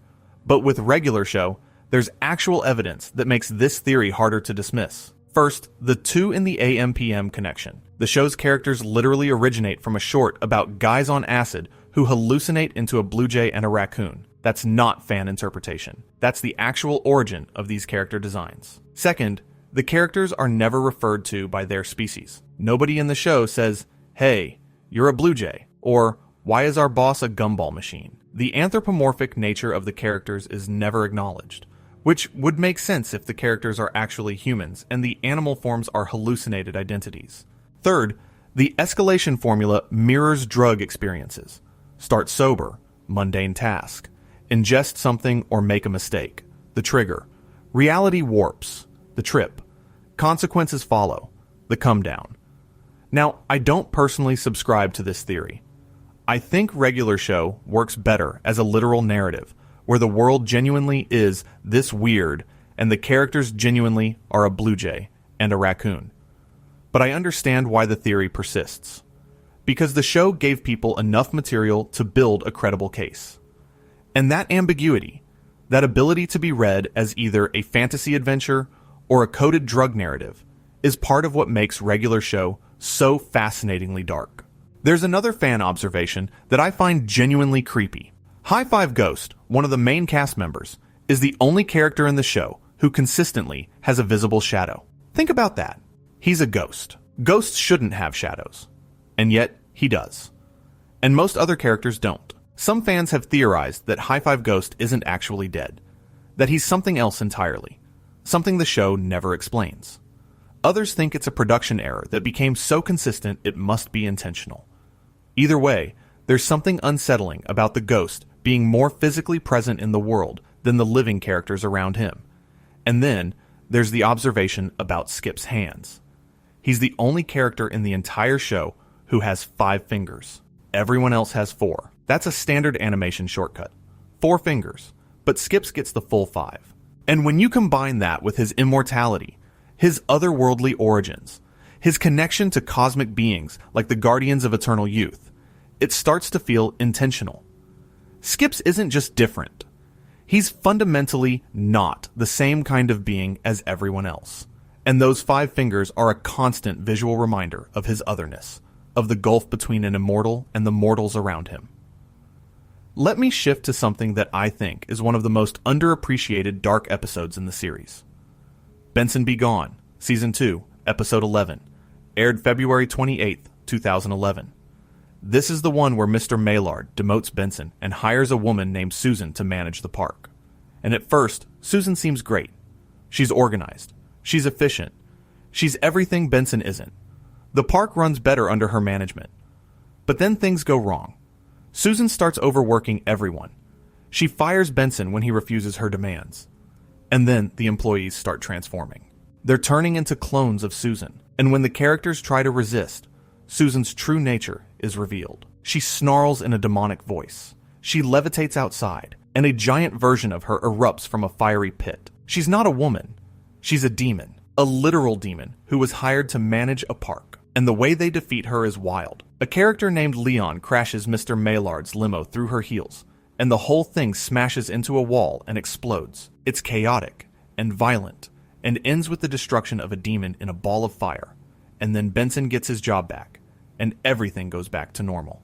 But think about what this episode is actually saying. It's a story about a competent woman being hired to replace a man, and she turns out to be a demon. Now, I don't think the show intended any gender commentary with this.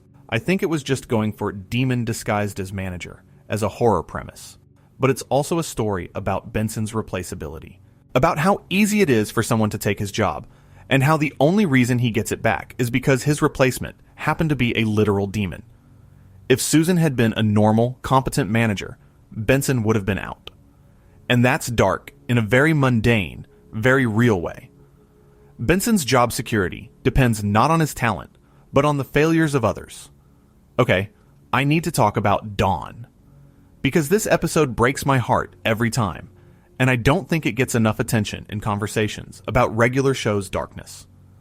Dawn is a Season 1 episode where Rigby's younger brother comes to visit the park.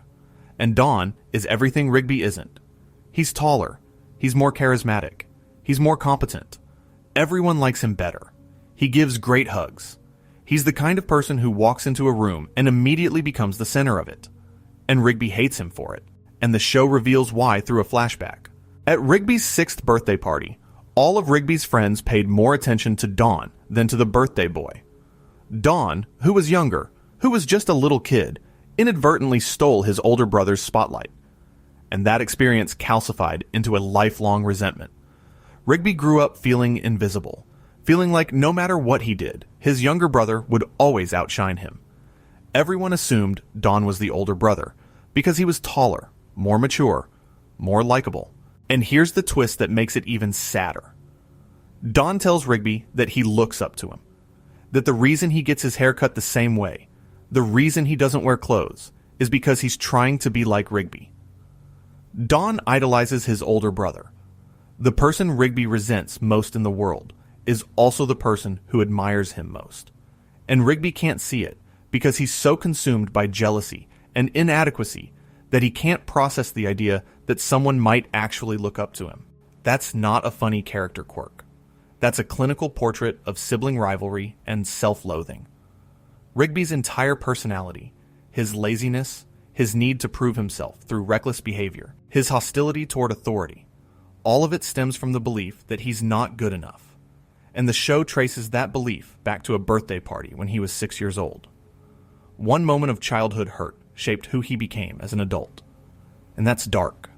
That's really dark. And Rigby's arc across the entire series is essentially the story of him slowly, painfully overcoming that insecurity. It's a long road. In regular show, The Movie, which released digitally September 1st, 2015, we learn the full extent of Rigby's self-sabotage. When he and Mordecai were in high school, they built a time machine that created a time-nado, and in the aftermath, it's revealed that while Mordecai graduated and got into college university, Rigby didn't. He dropped out. But here's the thing. Mordecai received his acceptance letter to college university. Rigby didn't get in. But instead of letting Mordecai go without him, Rigby intercepted Mordecai's acceptance letter and forged it into a rejection. He made Mordecai believe he'd been rejected too, so they'd both end up working at the park together. He sabotaged his best friend's future because he was terrified of being left behind. That's one of the darkest reveals in the entire show. Rigby had a chance at a better life, and he threw it away. Not because he wasn't smart enough, not because he failed, but because he was so terrified of abandonment that he chose stagnation over growth. And Mordecai didn't know. For years, Mordecai thought Rigby just didn't get in. He felt guilty about his own acceptance. And Rigby let him feel that guilt rather than admit the truth. But the show doesn't leave Rigby there. That's what makes regular show special. It could have treated Rigby as a static character, the permanent screw-up, the eternal slacker. Instead, it gave him one of the most satisfying character arcs in animated television. Starting in season 6, Rigby goes back to high school. He actually enrolls. He does the work. He studies. And in Rigby's graduation day special, the 2-part season 7 finale that aired June 30th, 2016, Rigby graduates. He gives a speech on a TV show called Inspire America. The raccoon who dropped out, who forged a rejection letter, who spent years running from his own potential, finally earns his diploma. And his father, Sherm, who'd been calling him a screw-up for years, tells him he's proud.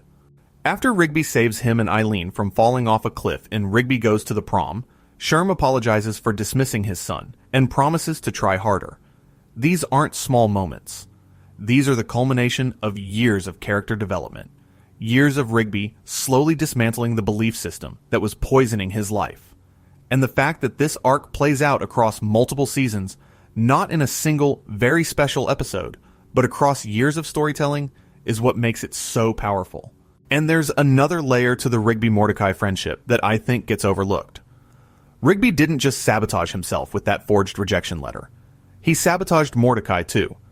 Because Mordecai went to the park instead of pursuing whatever college life could have offered him. He followed Rigby. And while the show doesn't state it outright, the implication is that Mordecai's choice to work at the park was at least partially influenced by his friendship with Rigby. If Rigby had gone to college, maybe Mordecai would have too. Maybe both of their lives would have been different. Rigby's fear of losing his friend didn't just stall his own growth. It potentially derailed Mordecai's as well, and that's heavy. That's the kind of thing that, if these were real people, would be relationship ending. The kind of betrayal that changes how you see someone forever. And the show earns the drama of that revelation because it spent years building the foundation of their friendship first. You understand why Rigby did it. You understand the fear. And that understanding makes it hurt more, not less. And while we're talking about Rigby's growth, I want to circle back to something I touched on earlier. Remember when I said Mordecai punched Benson in Excellent while Rigby was in the hospital? That scene works because we know what Rigby means to Mordecai. Their friendship is the spine of the entire show. It's tested constantly. They lie to each other, compete with each other, betray each other. In its time, Mordecai literally kills Rigby. But they always come back. They always repair it. And I think the reason their friendship survives all of that is because it's the one thing in the show that neither of them is willing to permanently lose. Everything else is expendable. Jobs, relationships, dignity. But the friendship is the line neither of them will cross permanently. And that makes the finale's time skip even more bittersweet. Because after everything, Mordecai and Rigby do drift apart. Not dramatically, not with a fight, just the way friends drift in real life. They get jobs, they get married, they have kids, they live in different places. The 25-year reunion at the park is warm and happy, but it's also proof that even the most important friendship of your life will change shape. It won't always look the way it did in the park. It won't always feel the way it did when you were young and avoiding work together. And that's okay. It's not a betrayal. It's growth. But growth hurts. And regular show never pretends otherwise. I need to take a second here because I realize I've been going hard for a while. And if you're still with me, you deserve a breather. So here's a tangent. When I first started watching regular show, I didn't take it seriously. At all. I thought it was just random humor with cool 80s music. And it is that. On the surface, it absolutely is that. But I started rewatching it a couple of years ago for this channel, and every single episode hit me differently as an adult than it did when I first watched it. Scenes that I laughed at when I was younger now make me sit there in silence. Because I understand what they're saying now. I've lived some of what these characters are going through. I've been Benson, yelling at people because I don't know how to express vulnerability. I've been Mordecai, stuck between two choices and too indecisive to commit to either. I've been Rigby, choosing comfort over growth because growth is terrifying. This show wasn't aimed at me as a kid. It was aimed at me as an adult. It just let me watch early. Alright, back to it. Let me talk about something that I think is one of regular show's most quietly devastating themes, and that's the way it treats the 80s. Because the 80s aren't just aesthetic wallpaper in this show. They're not there just because Quintel thinks synth music sounds cool. The 80s in regular show function as an emotional language. They're the show's way of expressing feeling. Think about it. When does the 80s music kick in? During emotional peaks? During montages of friendship and loss? During moments where the characters are experiencing something too big for words? The synth-heavy, VHS-filtered, neon-drenched aesthetic of the 80s isn't nostalgia bait. It's the show's emotional vocabulary. The 80s represent a time that feels simpler, a time before the complications of adult life set in. And by using that aesthetic as its emotional language, regular show is constantly linking its themes of growing up and letting go to a cultural moment that itself represents a kind of innocence lost. Every VHS tape in regular show is a relic. Every arcade machine, every cassette player, every synth track is a ghost of a simpler time. And the characters interact with these relics as if they're sacred objects, because in the show's universe, they kind of are. They're physical manifestations of the past. And the show's villains, the obstacles, the escalations, they all threaten to destroy those relics, to erase that past. The darkness of regular show isn't just in its death scenes and drug references. It's in the slow, inevitable erosion of the past. It's in the knowledge that the things you loved when you were young won't survive into your adulthood. The VHS tapes will deteriorate. The arcade machines will be unplugged. The park will change. And you'll have to change with it, or be left behind. Look, here's a tangent, but I think it's relevant. I started collecting little details while rewatching for this video, moments where the show uses its 80s aesthetic to say something emotional without ever spelling it out. In the episode where Benson has to prove he played the legendary drum solo, the flashback to his Hair to the Throne days is drenched in that 80s visual language. Big hair, stage lights, the energy of a live performance. And the show doesn't just use the 80s look because it's cool. It uses it because the 80s represent Benson's last moment of happiness. The last time he felt alive, the last time he was doing what he was meant to do, happened in the 80s. And now, in the present, the 80s are gone, and so is his dream. Every time Benson encounters anything from that era, a song, a piece of clothing, a cultural reference, it's a reminder of what he lost. The 80s aren't nostalgia for Benson. They're a wound. And contrast that with how Mordecai and Rigby experience the 80s. For them, the 80s are aesthetic. They're cool. They're the look and sound of something they never lived through but find appealing. They experience the 80s as consumers, not as survivors. And there's a generational gap there that the show never addresses directly, but that you can feel in every scene. Benson lived through the era that Mordecai and Rigby treat as entertainment. His pain is their playlist. And that disconnect, that gulf between lived experience and aestheticized nostalgia, is one of the most quietly devastating dynamics in the show. The show also uses 80s music as an emotional accelerant in ways that are much darker than they first appear. Those synth tracks that kick in during emotional peaks, they're not just background music. They're associated with moments of crisis, loss, and transformation. The show has trained its audience to connect those specific sounds with heightened emotion. So when you hear a synth track in regular show, your body responds before your brain does. You feel the emotion before you understand it. And that's manipulation, in the best sense. The show is using Pavlovian conditioning through its musical choices to make you feel things you weren't prepared to feel. And because the music is fun, because it sounds like something you dance to, you don't realize you're being emotionally manipulated until you're already crying about a gumball machine. And that's precisely what happens in Prank Callers, Season 1, Episode 9, which aired November 1st, 2010. Mordecai and Rigby's prank calls anger someone called the Master Prank Caller, who sends them back in time to the 1980s. And while they're there, they accidentally hit Pops. And the show implies that this accident is the reason Pops is the scatterbrained innocent we know in the present. Their trip to the past literally caused the present. It's a stable time loop, but it's also something darker. The idea that the past isn't a safe place. Going back doesn't fix things. It creates the problems you're trying to escape. The 80s aren't paradise. They're a trap. Let me talk about one more episode before we move into the philosophical stuff, because I think Ace Balthazar Lives, Season 4, is one of the most underrated dark episodes in the series. In this episode, Mordecai and Rigby find a homeless man at the park who they believe is Ace Balthazar, the long-lost frontman of an 80s metal band called Adrenaline. Ace supposedly died by crashing his own tour bus, but here he is, alive, calling himself Sir Gablethorpe, with no memory of who he was. And the episode follows Mordecai and Rigby trying to help this man remember his former glory. They're convinced they found a lost legend. They bring him to his former bandmates. They try to spark his memory. And then the episode delivers its gut punch. The man isn't Ace Balthazar. Ace really did die in that crash. Sir Gablethorpe is actually a medieval knight displaced in time by a magic ring, with no connection to Ace at all. There's no reunion. There's no happy ending. The rock star is dead. The man they found is just a stranger from another era entirely.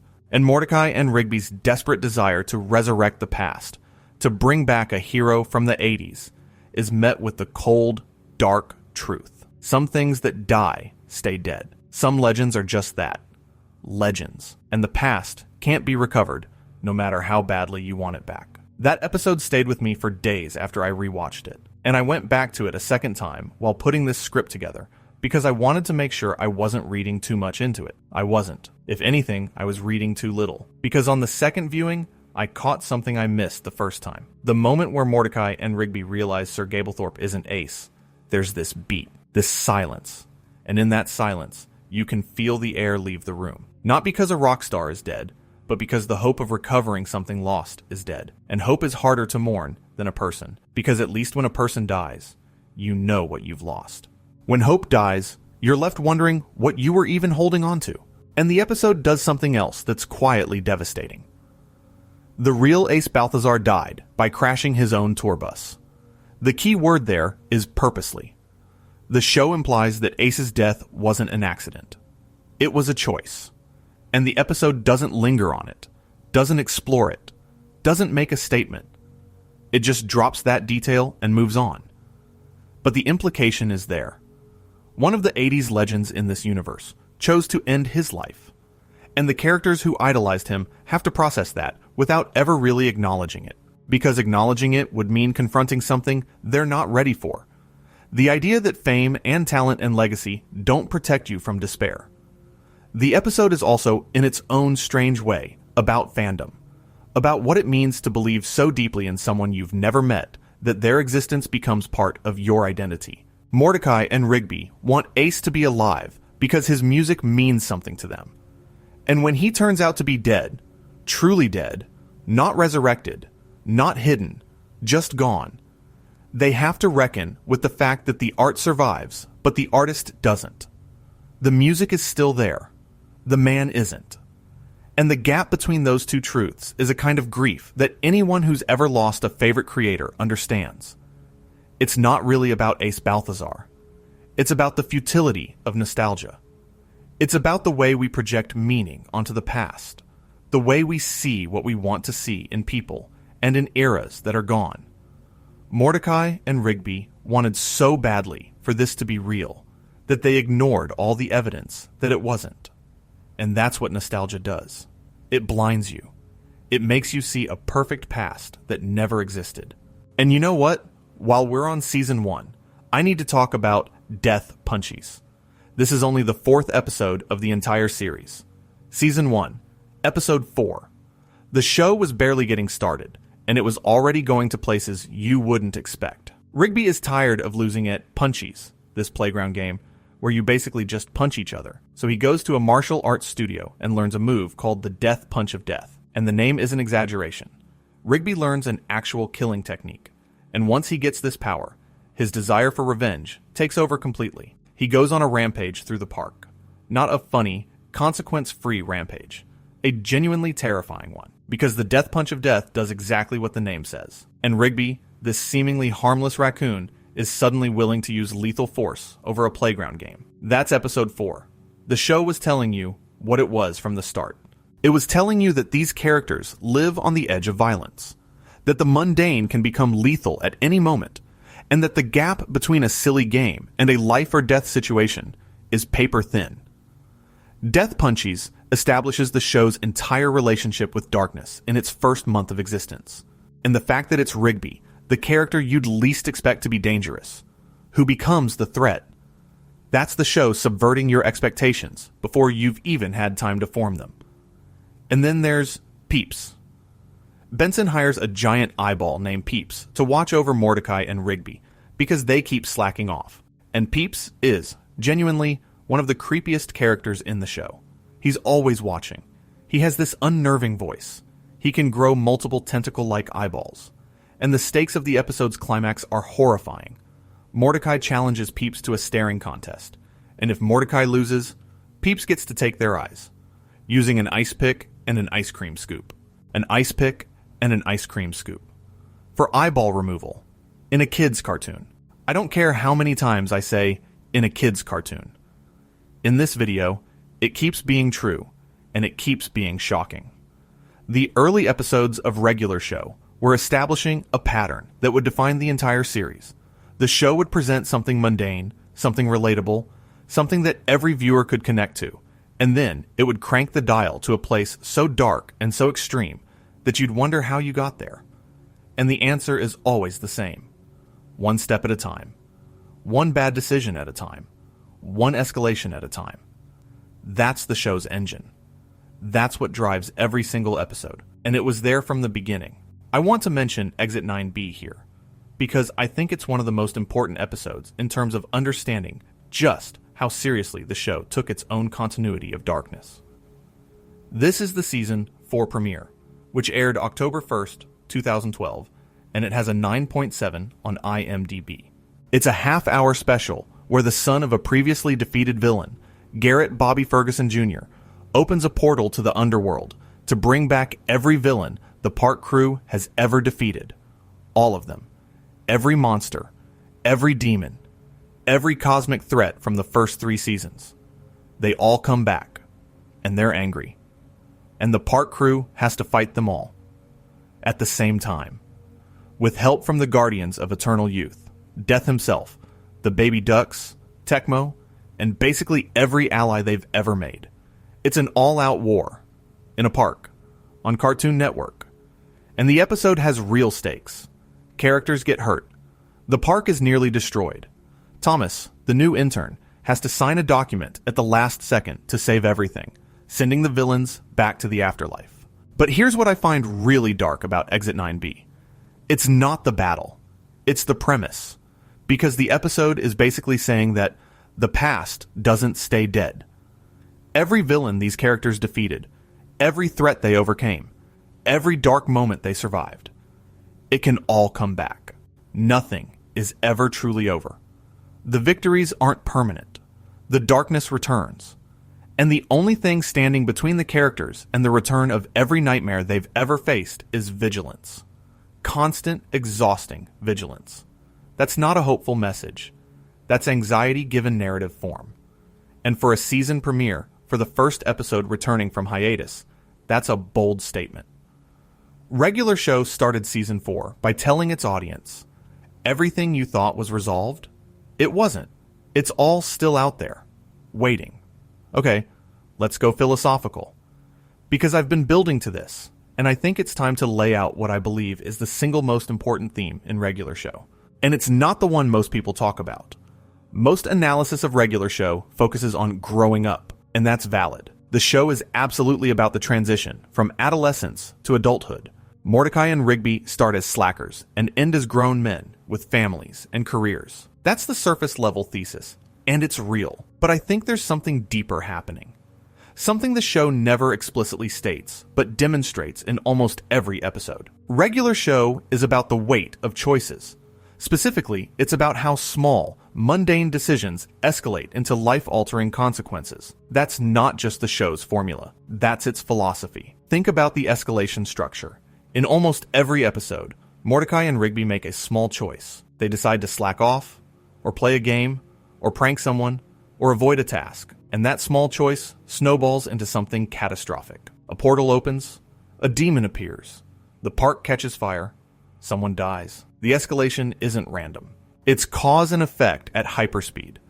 The show is compressing years of consequences into 11 minutes. It's showing you what happens when you avoid responsibility, when you take shortcuts, when you choose the easy path, and the answer is always the same: chaos, destruction, loss. And the darker implication is that the characters keep doing it. They never learn. Not really. Not until the very end. Mordecai and Rigby make the same mistakes over and over. They avoid work. They prank when they shouldn't. They choose immediate gratification over long-term growth. And every time, the universe punishes them for it. Not with a lecture, but with cosmic-scale consequences. The show doesn't moralize. It just shows you the wreckage and trusts you to figure out the lesson. And what kills me about this is that it's accurate. That's how life works. Small choices compound. The decision to slack off today becomes the habit that costs you a job in 5 years. The decision to avoid a difficult conversation becomes the distance that ends a friendship. Regular Show takes this invisible process and makes it visible, literal, explosive. It externalizes the internal consequences of bad choices into supernatural catastrophe. And in doing so, it creates one of the most effective moral frameworks in animated television, not by telling you what to do, but by showing you, in vivid, surreal detail, what happens when you don't. And here's where Benson comes back in. Because Benson is the living embodiment of this theme. Benson made his choices. He chose drumming. He chose his band. He chose to pour his talent into Heir to the Throne. And then the band stole his work, replaced him with a machine, and left him with nothing. And now he's a park manager, watching 2 younger guys make the same kind of choices that led to his own ruin. When Benson yells, he's not just angry at Mordecai and Rigby. He's angry at his younger self. He sees his own wasted potential reflected in their laziness, and it terrifies him. Because he knows where that road leads. He's living at the end of it. And Skips is the inverse. Skips made his choices too. He chose to fight. He chose immortality. Or rather, had it chosen for him. And now, he lives forever, watching the consequences of everyone else's choices play out while his own consequences never end. Benson lives with the weight of mortal regret. Skips lives with the weight of immortal loss. And between them, they represent the 2 darkest truths of the human experience: the things you can't undo and the things that never end. I know I keep coming back to this, but I think it's important. Regular Show isn't dark because it has death and drug references and censored violence. Those are symptoms. Regular Show is dark because it understands, on a fundamental level, that life is made up of irreversible choices, that growing up means losing things you can never get back, and that the only thing worse than making a mistake is making the same mistake forever. And it expresses all of that through 2 dudes at a park, with synth music, and a talking gumball machine. On Cartoon Network, at 7 p.m. Let me talk about the show's relationship with the concept of time, because I think it's one of the most subtly dark elements in the entire series. Regular Show is obsessed with time, not just in the obvious episodes like It's Time, or Prank Callers, or Regular Show, the movie, all of which feature literal time travel, but in the way the show treats the passage of time as inherently threatening. Characters age in Regular Show. They change. Relationships evolve. The status quo shifts. And the show is constantly reminding you that time is moving forward, that the park era won't last forever. Every episode where Mordecai and Rigby slack off is an episode where time passes without them growing. And every episode where they do grow, where they make a real choice, is accompanied by loss. You can't gain maturity without losing immaturity. You can't move forward without leaving something behind.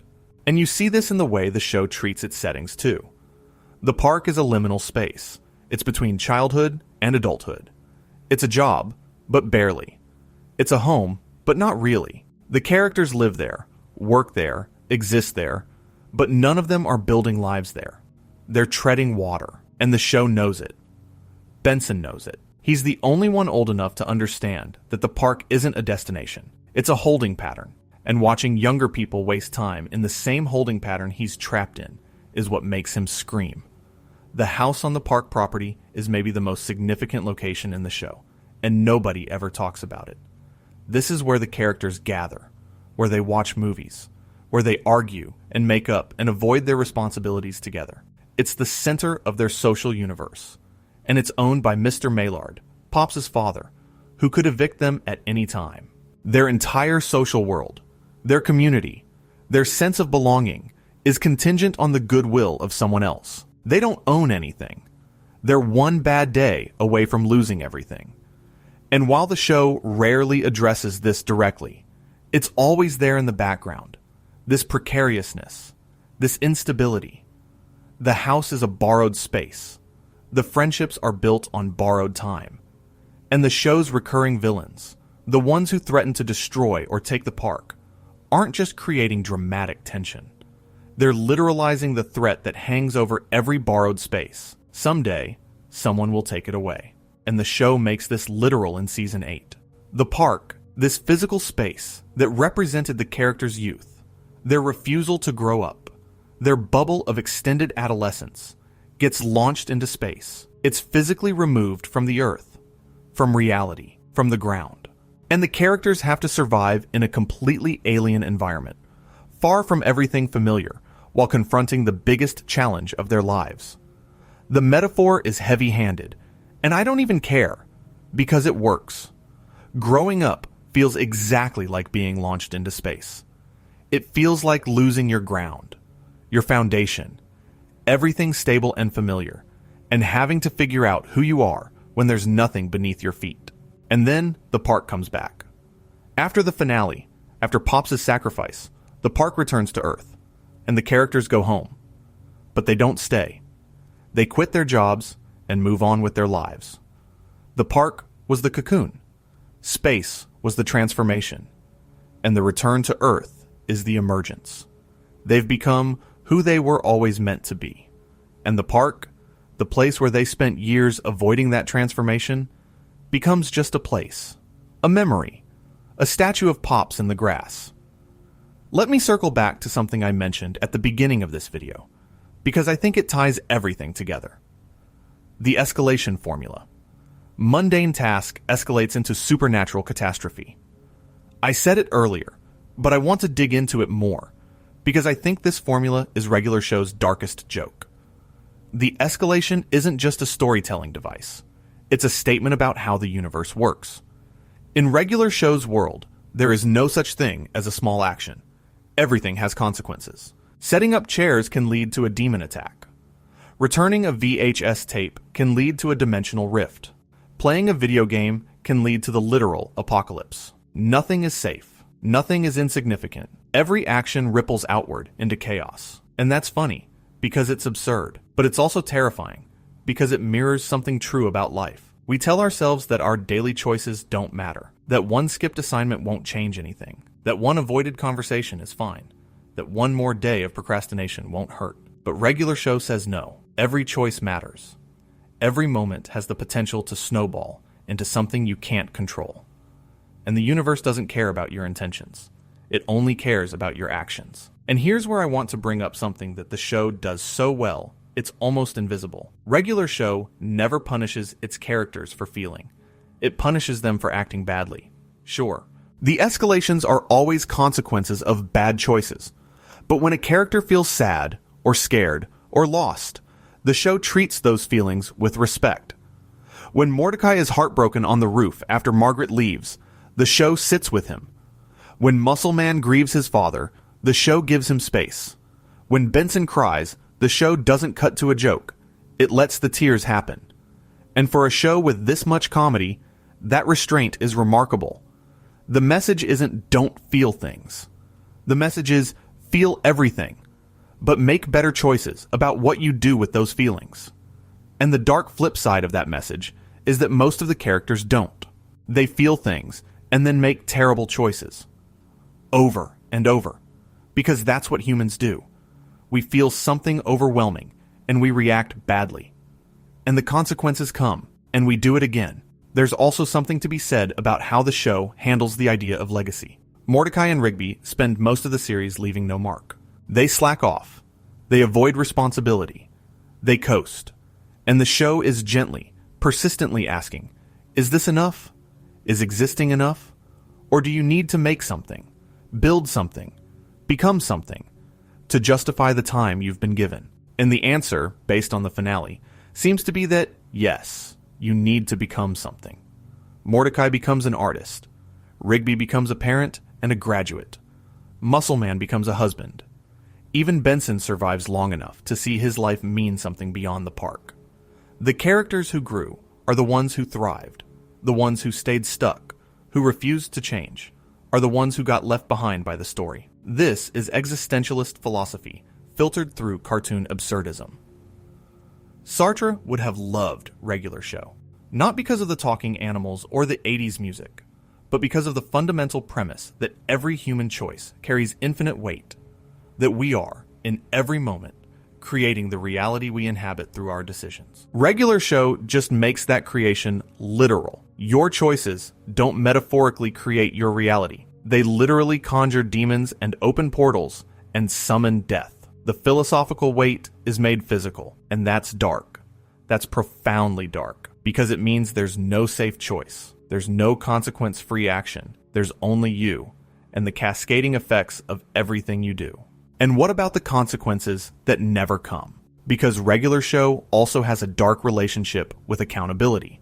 The characters cause immense destruction nearly every episode. They open portals. They summon demons. They destroy property. They endanger lives. And most of the time, by the end of the episode, everything is back to normal. The park is fixed. The damage is repaired. Life goes on. And that lack of lasting consequences is itself a dark statement, because it means the universe of Regular Show is fundamentally indifferent to their actions. The destruction doesn't matter, because the world doesn't care. Everything can be destroyed, and rebuilt, and destroyed again, and the universe just shrugs. That's not comforting. That's nihilistic. In a universe where your worst actions can be erased overnight, does anything you do matter? Does effort matter? Does care matter? The show's answer, eventually, is yes. Because the finale is permanent. Pop's death is permanent. The time skip is permanent. After 244 episodes of consequence-free destruction, the show delivers consequences that can't be undone. And that shift from a universe where nothing sticks to a universe where everything sticks is the final, definitive, dark turn of the series. The show trains you for 7 seasons to expect that everything will be okay, that the status quo will be restored, that the park will survive. And then in season 8, it takes that expectation and breaks it. Pops dies. The park empties. The characters grow up and leave. Nothing goes back to how it was. And you realize, sitting there in the dark, watching the credits roll, that the show was preparing you for this all along. Every episode that ended with a reset was a false comfort. Every return to normal was a delay, not a resolution. The real ending was always going to be permanent change. Regular Show was always going to end with growing up. And growing up, as the show has been telling you from day one, is the one escalation you can't undo. And I think that's why the show resonated with so many people, even when they couldn't articulate why. Kids watching Regular Show laughed at the escalation. Adults watching Regular Show recognized it. Because adults have lived long enough to see how small choices compound into big consequences. They've been Benson, watching their dreams get replaced by a machine. They've been Rigby, sabotaging their own future out of fear. They've been Mordecai, unable to choose between 2 paths and losing both. Let me get into a few more specific dark moments that I think deserve attention, because there are episodes we haven't covered yet that really push the boundaries. In Stick Hockey, the Season 3 premiere, which aired September 19th, 2011, Benson gets involved in a stick hockey tournament, and during a match, a character gets decapitated by the game sticks. Decapitated. And Benson picks up the head. He watches the final moments of life leave this character's face. On Cartoon Network, in a season premiere, that's the show saying, "Welcome back. Here's a decapitation. enjoy the new season. And in various episodes throughout the run, main characters suffer genuinely horrifying fates. Muscle Man gets flayed alive in a flashback. High Five Ghost gets crushed into a phone. Skips gets incinerated. Benson gets flushed down a toilet. Pops gets thrown into a wardrobe and vanishes. Mordecai gets decapitated in one of the non-canon Terror Tales segments. The show cycles through its main cast like a horror movie kills its extras, except these are the characters we love, the characters we've spent years with, and the show has no compunction about brutalizing them for a story. Now, most of these moments are in non-canon episodes, particularly the Terror Tales series. But the fact that the writers clearly took pleasure in destroying their own characters, in imagining the worst possible fates for these beloved animated people, says something about the show's relationship with darkness. It wasn't just willing to go dark. It wanted to. The writers were exploring what would happen if they removed all the safety nets, and the answer was that regular show could be a horror show, a genuinely terrifying one. The comedy was the safety net. Without it, the show's universe is a nightmare. And then there's the Christmas episode. You'd think Christmas would be safe. It's Christmas. But no. In one of the Christmas specials, there's a villain named Quilgan who shoots Santa Claus with a gun on screen in a Christmas episode on Cartoon Network. I don't even know what else to say about that. It's a man shooting Santa Claus in a children's cartoon. The UK version cut this scene entirely. And honestly, I understand why. But the American version aired it. Kids in America watched Santa get shot on Christmas on Cartoon Network. I want to talk about Thomas for a minute. Not Death's son, Thomas from Dead at 8. The other Thomas. The goat intern who joined the park in Season 4 and seemed like the most boring milquetoast character on the show. Thomas was the new guy. He was quiet, he was unassuming, he blended into the background. Most fans didn't think much about him. He was just there. The intern. The filler character. And then the real Thomas happened. Season 6, Episode 8. A half-hour special where Rigby discovers that Thomas isn't who he says he is. His real name is Nikolai. He was born in Kyiv. He was abandoned by his parents, found by Russian operatives, and raised to be a spy. His entire time at the park was a cover mission. His goal was to physically transport the park into Russian territory as the first step in a plan to dismantle America piece by piece. The show turned its blandest character into a Russian spy, and not in a comedic way. The episode plays the revelation straight. There's genuine tension, genuine danger. Rigby, Mordecai, and Benson have to save the park from being absorbed by a foreign power, and Thomas/Nikolai has to choose between his mission and his friends. In the end, he chooses his friends, double-crosses the Russian government, and goes into hiding. According to a later episode, he fled to Canada and now owns a video store in Montreal that only rents spy movies. But think about what this episode implies. Thomas was living among these characters for 2 full seasons. He ate with them, worked with them, laughed with them. And the entire time, he was gathering intelligence for a foreign government. Every interaction was a lie. Every friendship was a cover. And none of them knew. That kind of betrayal, the discovery that someone you trusted was using you the entire time, is deeply unsettling. And the show doesn't fully resolve the emotional fallout. Thomas leaves, the characters move on, but the trust that was broken is never really repaired, because Thomas is never really part of the group again. And the show plays Thomas/Nikolai's departure with surprising emotional weight. He doesn't get a big farewell scene. He doesn't get closure. He just disappears. And in a later episode, we learn through a passing reference that he's in Montreal, running a video store that only rents spy movies. There's dark comedy in that detail, sure. But there's also sadness. Thomas spent 2 seasons building real relationships, even if they were built on lies. He cared about these people. He chose them over his mission. And his reward for that choice is exile. Anonymity. A video store in a foreign country, surrounded by the genre that defined and destroyed his life. He's free, but he's alone. And the characters at the park have moved on. He's just a story they tell sometimes. The intern who turned out to be a spy. Reduced to an anecdote. And that's another form of regular show's darkness. The show doesn't just explore loss through death.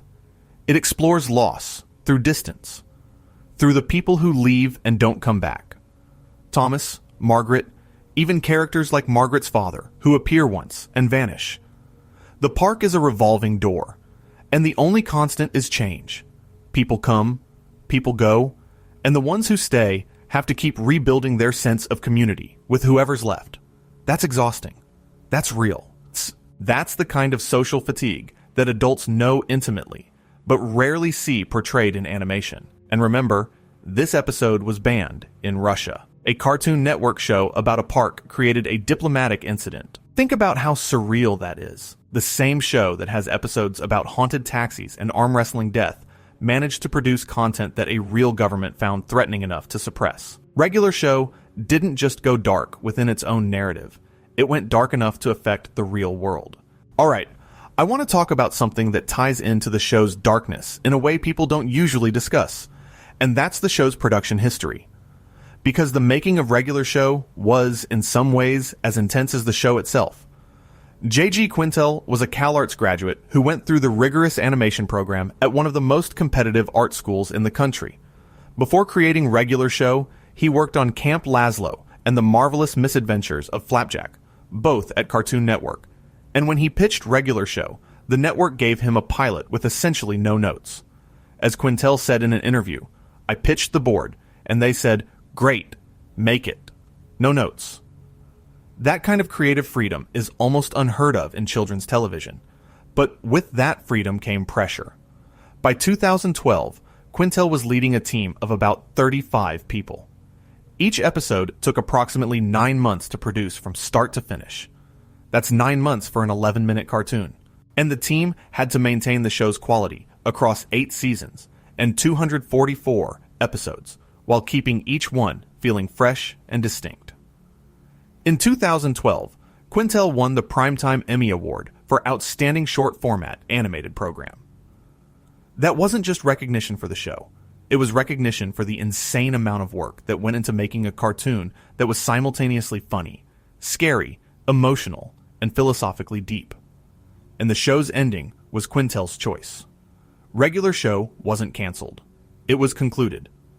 Quintel decided that 8 seasons was the right number, that the story he wanted to tell was complete, and that deliberate ending, that sense of authorial control, is part of why the finale lands so hard. It's not a show that was cut short or dragged on too long. It's a show that ended exactly when and how its creator wanted it to end. And in a medium where most shows either outlive their quality or get axed before their time, that's rare. That's special. Quintel even voiced Mordecai himself for the entire run.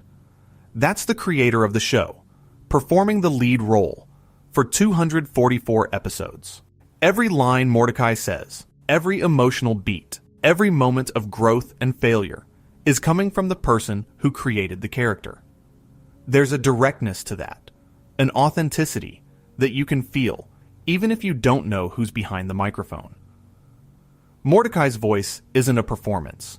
It's Quintel. He's said in interviews that Mordecai is his alter ego, a representation of his college years, and knowing that adds a layer of personal vulnerability to every Mordecai scene. When Mordecai fails at a relationship, or makes a bad choice, or hurts someone he cares about, that's Quintel exploring his own shortcomings through animation. That's confessional art disguised as a kid's cartoon.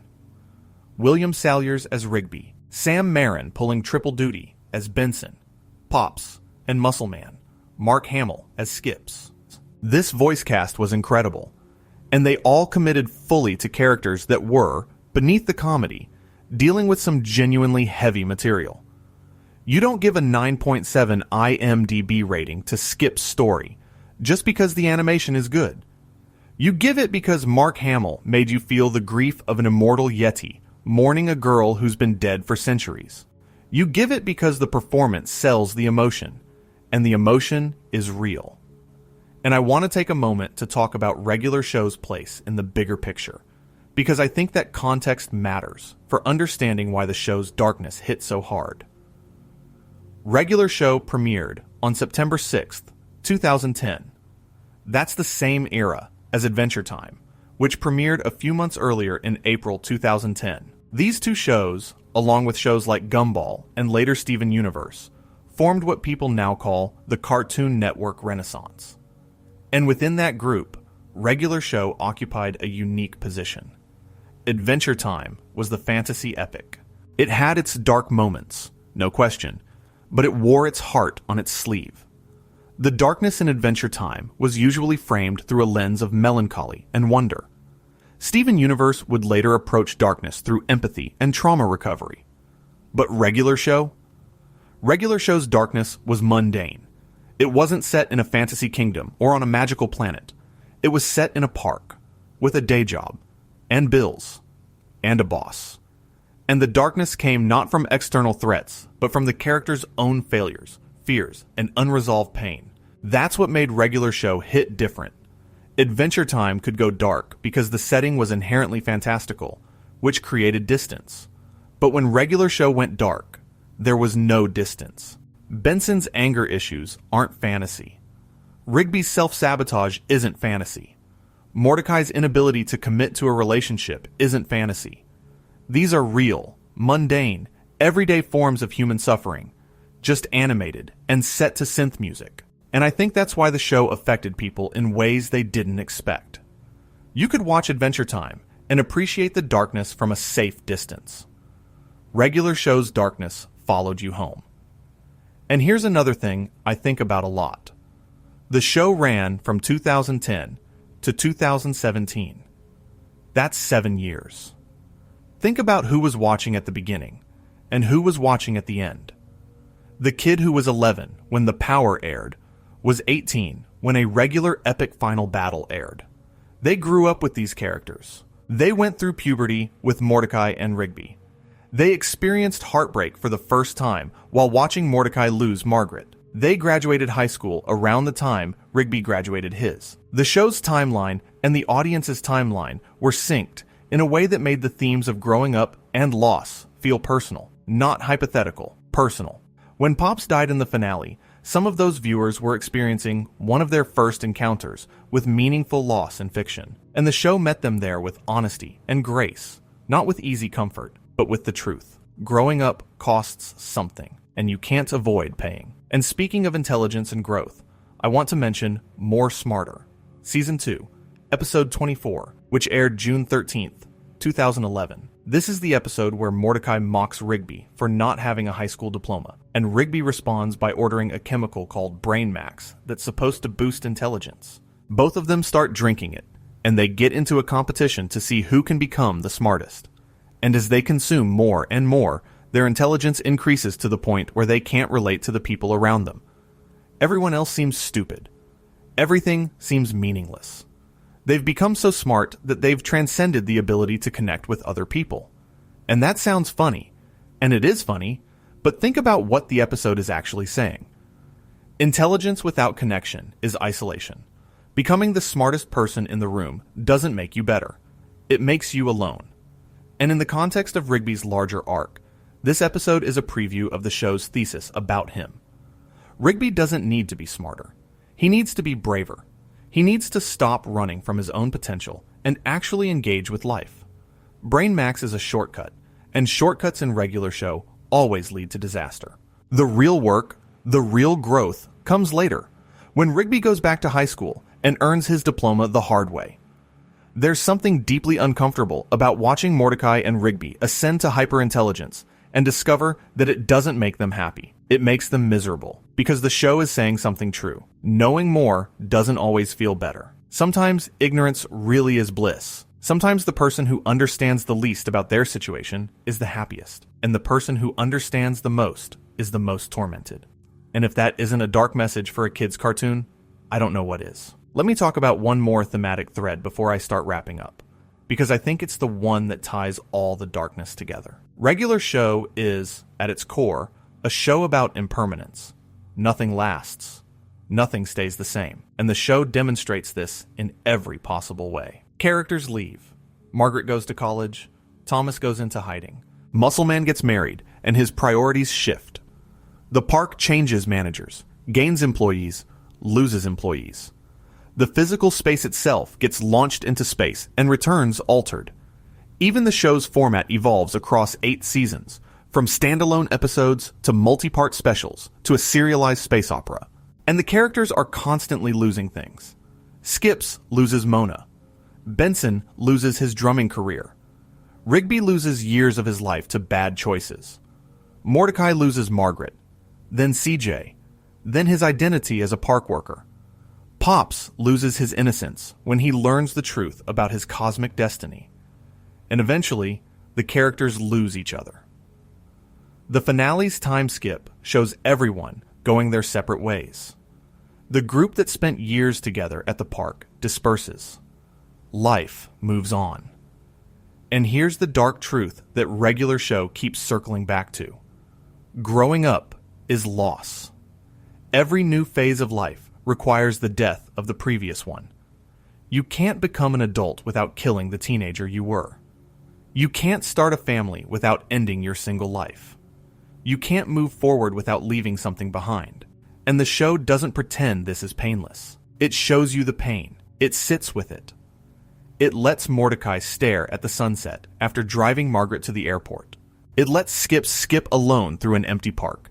It lets Benson yell into a void that doesn't care. And yet, the show also says that it's worth it. That's the point of the finale. That's the point of Pops' sacrifice and his jolly good show. Growth is painful, loss is real, and the past is gone forever. But the lives that emerge from that loss, the families built, the careers started, the friendships that endure, those are real too. And they're good. They're worth the pain. They're worth growing up for. Regular show doesn't offer you comfort. It offers you truth. And the truth is that life is dark. It's full of death and loss and bad choices and consequences you can't escape. But it's also full of my mom jokes and synth montages and immortal yetis who skip because they loved someone once. And those things exist simultaneously. The darkness and the light, in every episode, in every frame, in every moment of this weird, beautiful, devastating show about a blue jay and a raccoon who work at a park. And I want to add something that I don't think gets discussed enough. There's a Season 3 episode called Busted Cart, the 26th episode, which aired May 14th, 2012. In this episode, Mordecai and Rigby sneak along on Benson's road trip to get the park cart fixed before the warranty expires. Standard hijinks. But there's a scene in this episode where Benson breaks down. He explains to Mordecai and Rigby that their actions have real consequences, that he cares about keeping his job, that every time they screw up, it falls on him, and he starts crying. Benson, the character who is defined by his anger, is crying. Not yelling, crying, because underneath all that rage, there's fear, there's vulnerability. There's a man who is terrified of losing the only thing he has left, a job that isn't what he wanted, but is all he's got. And Mordecai and Rigby have to sit there and watch their boss, the authority figure they've been undermining for 3 seasons, fall apart. And for once, they can't joke their way out of it. They have to confront the fact that their behavior has been hurting someone. That scene haunts me, because the show could have had Benson yell, like he always does. That's the comfortable version. Benson yells, the audience laughs, everyone moves on. But the show chose discomfort. It chose vulnerability. It chose to show you what happens when the anger runs out, and all that's left is sadness. And that choice, to make the audience sit with Benson's pain rather than laugh at his anger, is one of the bravest things regular show ever did. Here's something else I've been turning over in my head. Regular show is often compared to Seinfeld, and I think that comparison is more apt than people realize. Both shows are, at their core, about characters who refuse to grow. Jerry, George, Elaine, and Kramer are stuck in cycles of selfishness and stagnation. Mordecai and Rigby are stuck in cycles of slacking and avoidance, and both shows use those cycles to generate comedy. But here's where they diverge. Seinfeld ends with the characters in prison, punished for their refusal to grow. Regular show ends with its characters having finally, painfully, grown up. Seinfeld says stagnation leads to punishment. Regular show says stagnation leads to pain, but growth is possible. Both are dark. But regular show's darkness has hope in it. Seinfeld's doesn't. And I think that's why Regular Show resonates so deeply with its audience. It doesn't just show you the darkness. It shows you a way through it. Not an easy way. Not a clean way. But a way. Rigby can go back to school. Muscle Man can become a husband and a father. Mordecai can become an artist.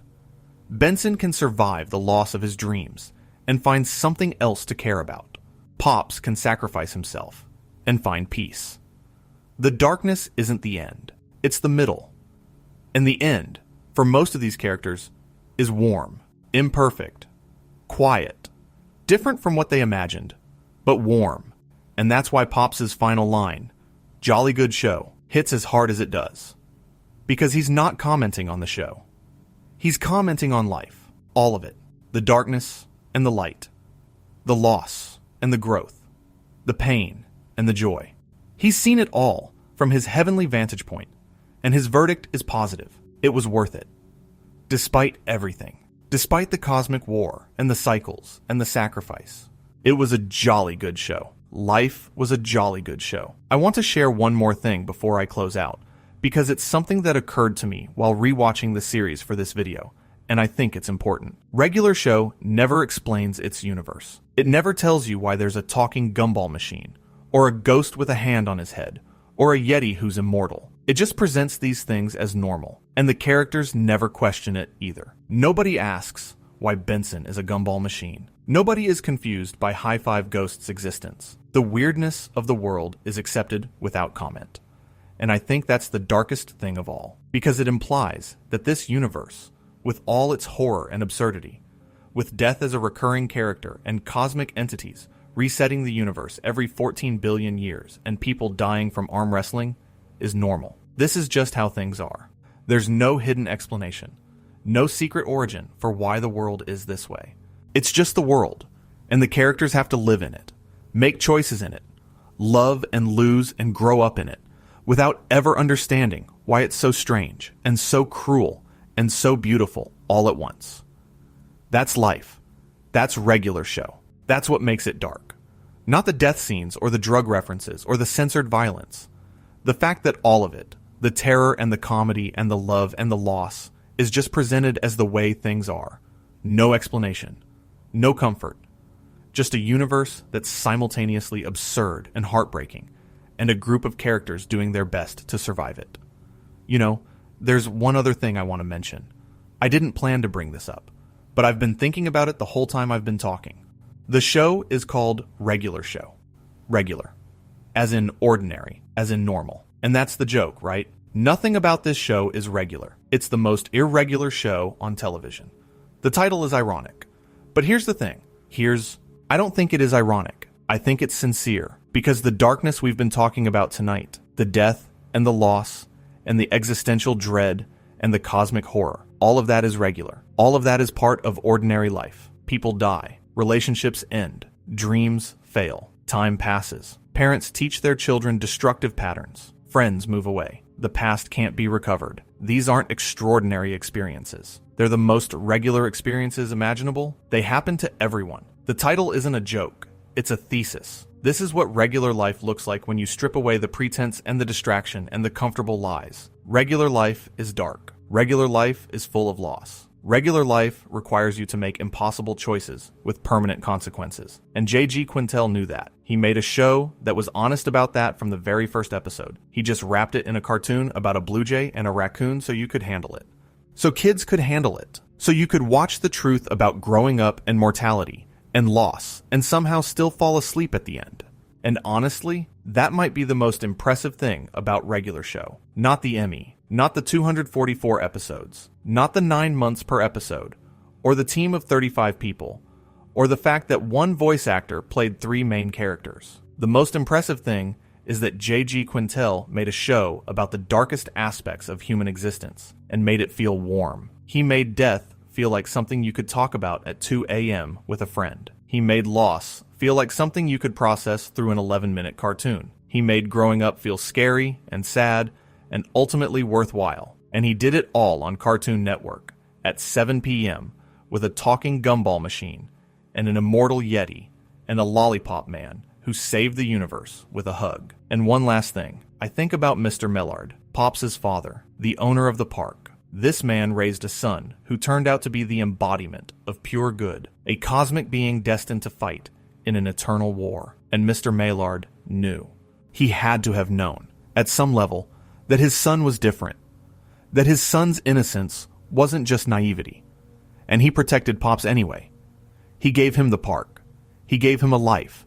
He gave him friends. He created a world where Pops could be Pops, sheltered from the cosmic horror of his own destiny, surrounded by people who loved him.